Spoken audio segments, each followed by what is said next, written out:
ಸಮೀರಾಚಾರ್ಯ ಹೇಳ್ತಾ ಇದ್ರು ಕೇವಲ ಚಂದ್ರ ಮತ್ತು ಸೂರ್ಯನ ಮಧ್ಯೆ ಈ ಗ್ರಹಣ ಇಷ್ಟೊಂದು ಪ್ರಾಮುಖ್ಯತೆ ಪಡೀಲಿಕ್ಕೆ ಕಾರಣ ಏನು ಅನ್ನುವಂಥ ವಿಚಾರ ಮತ್ತು ಆ ವೈಜ್ಞಾನಿಕ ಹಿನ್ನೆಲೆ ಕೂಡ ರಾಧಿಕಾ ಅವರು ಇದನ್ನ ಅಪೋಸ್ ಮಾಡ್ತಾರೆ ತಿಳ್ಕೊಳ್ಳೋಣ. ಎಸ್, ಆಗ್ಲೇ ಸಮೀರಾಚಾರ್ಯ ಒಂದು ಮಾತು ಹೇಳ್ತಾ ಇದ್ರು, ಚಂದ್ರ ಮತ್ತು ಸೂರ್ಯನ ಮಧ್ಯೆನೇ ಈ ಗ್ರಹಣ ಹೆಚ್ಚಾಗಿ ಸಂಭವಿಸೋದು ಯಾತಕ್ಕಾಗಿ ಅನ್ನುವಂಥ ಅವರ ವಿಚಾರವನ್ನ ಅಥವಾ ಅವರ ವಾದವನ್ನ ನೀವು ಒಪ್ತೀರಾ?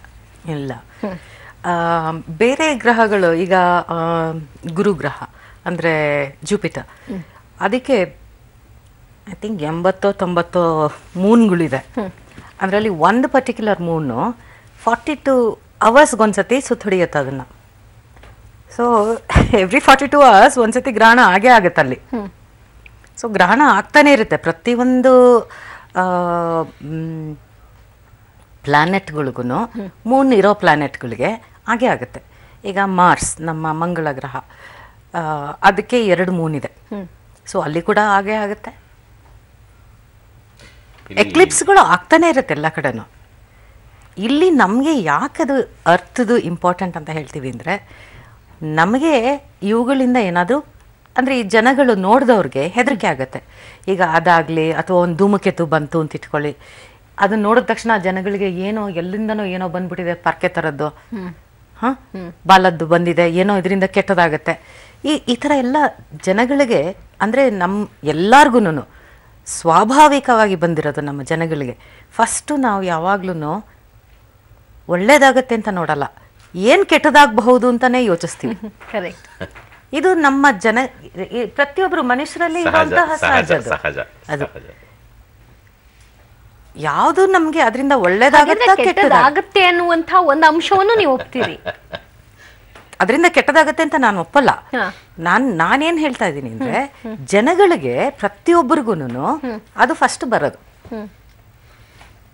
ಅದನ್ನ ಫಸ್ಟ್ ನೋಡಿದವ್ರಿಗೆ ಹಿಂದಿನ ಕಾಲದಲ್ಲಿ ಎಲ್ಲಾರು ಜನಗಳಿಗೆ ಅವ್ರಿಗೇನು ಅನ್ಸೋದು, ಅಯ್ಯೋ ಏನು ಇದು, ಚಂದ್ರ ಇತ್ತು ಹೋಗೇ ಬಿಡ್ತು, ಸೂರ್ಯ ಇತ್ತು ಎಲ್ಲ ಕತ್ತಲಾಗೋಯ್ತು, ಹೆದರಿಕೆ ಆಗತ್ತೆ ಅವಾಗ ಜನಗಳಿಗೆ. ಅಲ್ಲ, ಈಗ ವಿಜ್ಞಾನಿಗಳು ಮೊದಲಲ್ಲ ಅಲ್ವಾ, ಅದಕ್ಕೂ ಮುಂಚೆ ಈ ಋಷಿ ಮುನಿಗಳು ಮಾಡಿ ಆಗ ಅದು ಹೇಗೆ ಏನ್ ಪ್ರಕ್ರಿಯೆ ಹೇಳಿದ್ರು, ಪಂಚಾಂಗದಲ್ಲೆಲ್ಲ ಬರೆಯುವಂತ ಒಂದು ಪ್ರಕ್ರಿಯೆ, ಅದನ್ನ ಯಾವ ವಿಜ್ಞಾನಿಗಳು ತಂದ್ರು? ಅವರು ನಮ್ಮಲ್ಲಿ ಅಂಥ ವಿಜ್ಞಾನಿಗಳಿದ್ರು, ಯೋಗಿಗಳಿದ್ರು. ನಮ್ಮ ಯೋಗಿಗಳಿಗೆ ಇವೆಲ್ಲ ಏನು ಸಾಧಾರಣವಾದ ಒಂದು ಇದು ಸಂಗತಿ. ಬಟ್ ಎಲ್ಲ ಜನಗಳಿಗೂ ಈಗ 1,000 ಜನ ಇರ್ತಾರೆ. ಆ 1,000 ಜನದಲ್ಲಿ ಎಷ್ಟು ಜನ ಯೋಗಿಗಳಿರ್ತಾರೆ? ಪ್ರತಿಯೊಬ್ಬರಿಗೂ ತಿಳ್ಕೊಳ್ಳೋ ಅಷ್ಟು ಅಡಿಪಾಯ ಅನ್ನೋದನ್ನ ನಾವು ಅಧ್ಯಯನ ಮಾಡ್ತಿದ್ದೀವಿ ಅನ್ನೋದನ್ನ ವೈಜ್ಞಾನಿಕವಾಗಿ ಒಪ್ಕೊಳ್ತೀರಾ? ಸರ್ಚ್ ಮಾಡಿದಿನ ರಿಸರ್ಚ್ ಮಾಡೋದು ಅಷ್ಟೇ. ಒಪ್ಕೊಳ್ತೀರಾ? ಹೇಗ ಅಂದ್ರೆ ಆ ಋಷಿ ಮುನಿಗಳು ಮಾಡಿದಂತಹ ತಪಸ್ಸಿನ ವಿದ್ಯೆಯ ಫಲವಾಗಿ ಅವರು ಎಲ್ಲವನ್ನೂ ಕೂಡ ಬಲ್ಲವರಾಗಿದ್ರು. ಸೊ ಆ ಬೇಸ್ ನ ಇಟ್ಕೊಂಡು ನಾವ್ ಇನ್ನಷ್ಟು ಇಂಪ್ಲಿಮೆಂಟ್ ಮಾಡಿದ್ವಿ ಅನ್ನೋದ ಒಪ್ತೀರಾ? ನೋ, ಹಂಗಲ್ಲ ನಾನು ಹೇಳೋದು ಏನು ಅಂತಂದ್ರೆ, ಅವರು ಇದನ್ನೆಲ್ಲ ತಿಳ್ಕೊಂಡಿದ್ರು. ಈಗ ನಾವು ಈಗ 2 ಗಂಟೆಗೆ ಒಂದು ಪ್ರೋಗ್ರಾಮ್ ಆಯ್ತು, ಒಬ್ರು ಗುರೂಜಿ ಹೇಳಿದ್ರು, ನಮ್ಮಲ್ಲಿ ಸುಮಾರು 75% ಅಷ್ಟು ನಮಗೆ ಹಿಂದಿನವರು ಬರೆದಿರುವಂತಹ ಗ್ರಂಥಗಳು ಸಿಕ್ಕಿಲ್ಲ, ನಮಗೆ ಎಲ್ಲ ಕಳೆದೋಗಿದೆ. ಸಿಕ್ಕಿರೋದ್ರಲ್ಲಿ 25% ಅಷ್ಟು ಸಿಕ್ಕಿರೋದ್ರಲ್ಲಿಗೆ ಟ್ರಾನ್ಸ್ಲೇಷನ್ ಮಾಡಿದಾರಲ್ಲ, ಅದನ್ನ ಯಾರು ಬೇಕಾದ್ರೂ ಏನ್ ಬೇಕಾದ್ರೂ ಮಾಡ್ಬೋದು. ಓಕೆ, ಅದ್ರ ಬಗ್ಗೆ ಒಪ್ಕೋಬೇಕು. ಒಂದ್ ಸೆಕೆಂಡ್. ಎಸ್, ನೀವು ನೋಡ್ತಾ ಇದ್ದೀರಿ ಕಾವೇರಿ ತೀರದಲ್ಲಿ ಪೂಜೆ ಮಾಡ್ತಾ ಒಂದಷ್ಟು ಹೋಮ ಹವನಗಳನ್ನ ಕೂಡ ಮಾಡ್ತಾ ಇದ್ದಾರೆ. ಆ ದೃಶ್ಯವನ್ನು ಕೂಡ ನಿಮಗೆ ನೇರವಾಗಿ ತೋರಿಸ್ತಾ ಇದ್ದೀವಿ. ಚಂದ್ರಗ್ರಹಣ ಆರಂಭವಾದ ಕೂಡಲೇ ಅಲ್ಲಿ ಒಂದಷ್ಟು ಹೋಮ ಹವನಗಳನ್ನ ಮಾಡ್ತಾ ಇರೋದು ಕಾವೇರಿ ತೀರದಲ್ಲಿ ನೋಡ್ತಾ ಇರುವಂತಹ ನೇರ ದೃಶ್ಯಾವಳಿಗಳು. ಮೈಸೂರಿನಿಂದ ಬರ್ತಾ ಇರುವಂಥದ್ದು ಮಗದೊಂದು ಭಾಗದಲ್ಲಿ ಇವಾಗ ಈ ಕ್ಷಣಕ್ಕೆ ಚಂದ್ರ ಹೇಗೆ ಗೋಚರಿಸ್ತಾ ಇದ್ದಾನೆ ಅನ್ನುವಂತಹ ಒಂದು ಚಿತ್ರಣ. ಇನ್ನು ಕೆಲ ದೇವಸ್ಥಾನಗಳಲ್ಲಿ ಪೂಜೆ ಎಲ್ಲವೂ ಕೂಡ ನಡೀತಾ ಇದೆ. ನೋವು ಅಂತ ಅಂದಾಗ ಅಥವಾ ನಮ್ಗೇನೋ ಕಷ್ಟ ಬರುತ್ತೆ ಅಂತ ಅಂದಾಗ ನಾವು ನೇರವಾಗಿ ಹೋಗೋದು ಭಗವಂತನ ಮೊರೆ. ಹಾಗಾಗಿ ನಾವು ಈ ಕ್ಷಣಕ್ಕೆ ನಾವು ದೇವರಲ್ಲಿ ಪ್ರಾರ್ಥನೆಗೆ ಹೋಗ್ತಾ ಇದ್ದೀವಿ ಅಂತ. ಆಮೇಲೆ ಬಹಳಷ್ಟು ಆಧ್ಯಾತ್ಮಿಕ ಚಿಂತಕರು ಹೇಳ್ತಾ ಇದ್ದ ಪ್ರಕಾರ ಈ ಚಂದ್ರಗ್ರಹಣ ಸಂದರ್ಭದಲ್ಲಿ ಒಂದಷ್ಟು ಮಂತ್ರ ಪಠಣೆ ಮಾಡೋದು, ದೇವರ ಒಂದು ಭಕ್ತಿಯಲ್ಲಿ ತಲ್ಲೀನರಾಗುವಂಥದ್ದು ಇತ್ಯಾದಿಗಳನ್ನ ಮಾಡೋದ್ರಿಂದಾಗಿ ಹೆಚ್ಚಿನ ಲಾಭವನ್ನ ನಾವು ಪಡಿಬಹುದು ಅಥವಾ ನಿರೀಕ್ಷೆ ಮಾಡಬಹುದು ಅನ್ನುವಂಥ ನಿಟ್ಟಿನಲ್ಲಿ. ಹೀಗಾಗಿ ಕಾವೇರಿ ತೀರದಲ್ಲೂ ಒಂದಷ್ಟು ಪೂಜೆಗಳು ನಡೀತಾ ಇದೆ, ಯಜ್ಞ ಯಾಗಾದಿಗಳು ಕೂಡ ನಡೀತಾ ಇದೆ. ಎಸ್ ಮಹಾಕಾಯ ಸೂರ್ಯಕೋಟಿ ಸರ್ವದಾ ಗಂಗಾ ಗಂಗೆ ಭೋಜನಾನಾಂ ಕನ್ಯಕೆ ಅಗಸ್ತ್ಯೆ ಗಾಯೇ ದೇವಿ ಭೈರವಾಯ. ಓಕೆ, ಈ ಥರದ ಪೂಜೆ ಏನಕ್ಕೆ ಅಂತ ವಿವರಿಸಬಹುದಾ? ಅಂದ್ರೆ ಈ ತರದ ಪೂಜೆಗಳನ್ನ ಈ ಗ್ರಹಣ ಕಾಲದಲ್ಲಿ ಸಾಮಾನ್ಯಕ್ಕೆ ಈ ಸಿದ್ಧಿ ಮಂತ್ರಗಳು ಅಂತಕ್ಕಂಥದ್ದನ್ನ ಕೆಲವರು ಮಂತ್ರಗಳನ್ನ ಸಿದ್ಧಿ ಮಾಡ್ಕೊಳ್ಳೋದಕ್ಕೆ ಉಪಯೋಗಿಸ್ತಕ್ಕಂಥ ಒಂದು ಸಂದರ್ಭ. ಗ್ರಹಣದ ಸಂದರ್ಭದಲ್ಲಿ ಏನ್ ಮಾಡ್ತೇವೆ ಅಂದ್ರೆ ನದಿ ತೀರದಲ್ಲಿ ಹೋಗ್ಬಿಟ್ಟು ತನ್ನ ಇಷ್ಟ ದೇವತೆ ಯಾರಾದ್ರೂ ಆಗಿರ್ಬೋದು, ಅದು ಗಣೇಶ ಆಗಿರ್ಬೋದು, ಭಗವತಿ ಆಗಿರ್ಬೋದು, ಶಿವ ಆಗಿರ್ಬೋದು, ನಾರಾಯಣ ಆಗಿರ್ಬೋದು, ತನ್ನ ಇಷ್ಟ ದೇವತೆಯನ್ನು ಆರಾಧನೆ ಮಾಡ್ತಕ್ಕಂಥದ್ದು ಅಂದ್ರೆ ಗ್ರಹಣದ ಸಂದರ್ಭದಲ್ಲಿ ಭಗವಂತ ಅಂತಕ್ಕಂಥವನು ಏನನ್ನ ಕೇಳ್ತಾನೋ ಅದೆಲ್ಲವನ್ನು ಕೂಡ ಪ್ರಾಪ್ತಿ ಮಾಡ್ತಾನೆ ಅಂತಕ್ಕಂಥದ್ದು ಇಂದಿನ ಶಾಸ್ತ್ರಗ್ರಂಥಗಳಲ್ಲೂ ಕೂಡ ಉಲ್ಲೇಖವಿರ್ತಕ್ಕಂಥದ್ದು ಒಂದು. ಅದರ ಜೊತೆಯಲ್ಲಿ ಅದು ಸತ್ಯವೂ ಕೂಡ ಹೌದಾಗಿರ್ತಕ್ಕಂಥದ್ದು. ಯಾವಾಗ ಆ ಮಂತ್ರ ಅಥವಾ ಆ ದೇವಿಯನ್ನು ಒಲಿಸ್ಕೊಳ್ಳೋದಕ್ಕಂಥ ಪ್ರಯತ್ನವನ್ನು ಮಾಡ್ತಾರೋ, ಶ್ರದ್ಧೆ ನಿಷ್ಠೆ ಇದಕ್ಕೆ ಬಹಳ ಮುಖ್ಯಗಳಿದೆ. ಅದಕ್ಕೆ ಕೆಲವೊಂದು ನಿಯಮವಾದಂಥ ಸೂಕ್ತಗಳಿದೆ, ಅವನ್ನೆಲ್ಲವೂ ಕೂಡ ಬಳಸಬೇಕಾಗತ್ತೆ. ಅದನ್ನು ಬಳಸಿದರೆ ಮಾತ್ರ ಇದೆಲ್ಲ ಪ್ರಯೋಜನವಾಗ್ತಕ್ಕಂಥದ್ದು, ಇಲ್ಲಾಂದ್ರೆ ಪ್ರಯೋಜನ ಆಗೋದಿಲ್ಲ. ಸುಮ್ಮನೆ ಕಾಟಾಚಾರಕ್ಕೆ ಮಾಡಿದ್ವಿ ಅನ್ನೋ ರೀತಿಯಲ್ಲಿ ಬರುತ್ತೆ ಅಷ್ಟೇ. ಶಾಸ್ತ್ರೋಕ್ತವಾಗಿ ಅದನ್ನು ಸರಿಯಾದ ರೀತಿಯನ್ನು ಅನುಷ್ಠಾನಬದ್ಧವಾಗಿ ಮಾಡಿದ್ದರೆ ಆದಂಥ ಪಕ್ಷದಲ್ಲಿ ಆ ಮಂತ್ರವೂ ಕೂಡ ಸಿದ್ಧಿ ಆಗುತ್ತೆ. ಆ ಭಗವತಿ ಅನುಗ್ರಹಕ್ಕೂ ಕೂಡ ನಾವು ಪಾತ್ರರಾಗ್ತೀವಿ. ಆ ಭಗವತಿ ಅನುಗ್ರಹಕ್ಕೆ ಪಾತ್ರರಾಗಿ ಯಾವಾಗ ಆಗ್ತೀವೋ ನಾವು ಆಟೋಮೆಟಿಕಲಿ ನಾವು ಏನು ಅಂದ್ಕೊತೀವೋ ಅದನ್ನು ಪ್ರಾಪ್ತಿಯನ್ನು ಫಲವನ್ನು ಪಡ್ಕೊಳ್ಳೋದಕ್ಕೆ ಅನುಕೂಲ ಆಗುತ್ತೆ. ಯಾಕೆ ಈ ಸಿದ್ಧಿಗಳನ್ನು ಮಾಡ್ಕೊಳ್ಬೇಕು, ಯಾಕೆ ಇದನ್ನೆಲ್ಲ ಇದು ಮಾಡ್ಕೊಳ್ಬೇಕು ಅಂತಂದಾಗ, ಸಾಮಾನ್ಯವಾಗಿ ನಮ್ಮ ಹತ್ರ ಬರ್ತಕ್ಕಂಥವ್ರೆಲ್ಲರೂ ಕೂಡ ತಮ್ಮ ಕಷ್ಟಗಳನ್ನು ಹೇಳ್ಕೊಂಡೇ ಬರ್ತಕ್ಕಂಥದ್ದು. ಒಂದು ಮಗು ಬಾಲಗ್ರಹ ದೋಷ ಇದೆ ಅಂತಕ್ಕಂಥದ್ದು, ಅಥವಾ ಇನ್ನೊಬ್ಬರಿಗೆ ಏನೋ ಕಷ್ಟ ಇದೆ ಅಂತಲೋ, ಅಥವಾ ಈ ಗ್ರಹ ದೋಷ ಇದೆ ಅಂತಲೋ, ಅಥವಾ ಆರೋಗ್ಯ ಸರಿ ಇಲ್ಲ ಅಂತಲೋ, ಈ ರೀತಿಯಾದ ನಾನಾ ವಿಧವಾದಂಥ ಕಷ್ಟಕಾರಪಟ್ಟಣಗಳನ್ನು ಹೇಳ್ಕೊಂಡು ಯಾರು ಬರ್ತಾರೋ ಅವರಿಗೆ ಏನಾಗ್ತದೆ ಅಂದರೆ, ಈ ಸಿದ್ಧಿ ಮಂತ್ರವನ್ನು ಯಾರು ಮಾಡ್ಕೊಂಡಿರ್ತಾರೋ ಆ ಮಂತ್ರದ ಸಿದ್ಧಿಯನ್ನು, ಆ ಶಕ್ತಿಯನ್ನು ಒಂದು ವಸ್ತು, ಒಂದು ಕೆಲವರು ಭಸ್ಮಕ್ಕೆ ಮಾಡ್ತಾರೆ, ಕೆಲವರಿಗೆ ನಿಂಬೆಹಣ್ಣಿಗೆ ಮಾಡ್ತಾರೆ, ಕೆಲವರು ಇನ್ನೊಂದಕ್ಕೂ ಮಾಡ್ತಾರೆ. ಆ ಬಂದಿರ್ತಕ್ಕಂಥ ಒಂದು ಶಕ್ತಿಯನ್ನು ಆ ಭಸ್ಮಕ್ಕೋ ಅಥವಾ ನಿಂಬೆಹಣ್ಣಿಗೋ ಅಥವಾ ಯಂತ್ರಕ್ಕೋ ಯಾವುದಕ್ಕೋ ಒಂದಕ್ಕೆ ಸಿದ್ಧಿಯನ್ನು ಮಾಡಿಬಿಟ್ಟು ಆ ಯಂತ್ರವನ್ನು ಆ ಮಗುಗೋ ಆ ವ್ಯಕ್ತಿಗೋ ಧಾರಣೆಯನ್ನು ಮಾಡಿದರೆ ಆ ವ್ಯಕ್ತಿ ಏನು ಸಮಸ್ಯೆಯನ್ನು ಹೇಳ್ಕೊಂಬಂದಿರ್ತಾನೋ ಆ ಸಮಸ್ಯೆ ನಿವಾರಣೆ ಆಗುತ್ತೆ.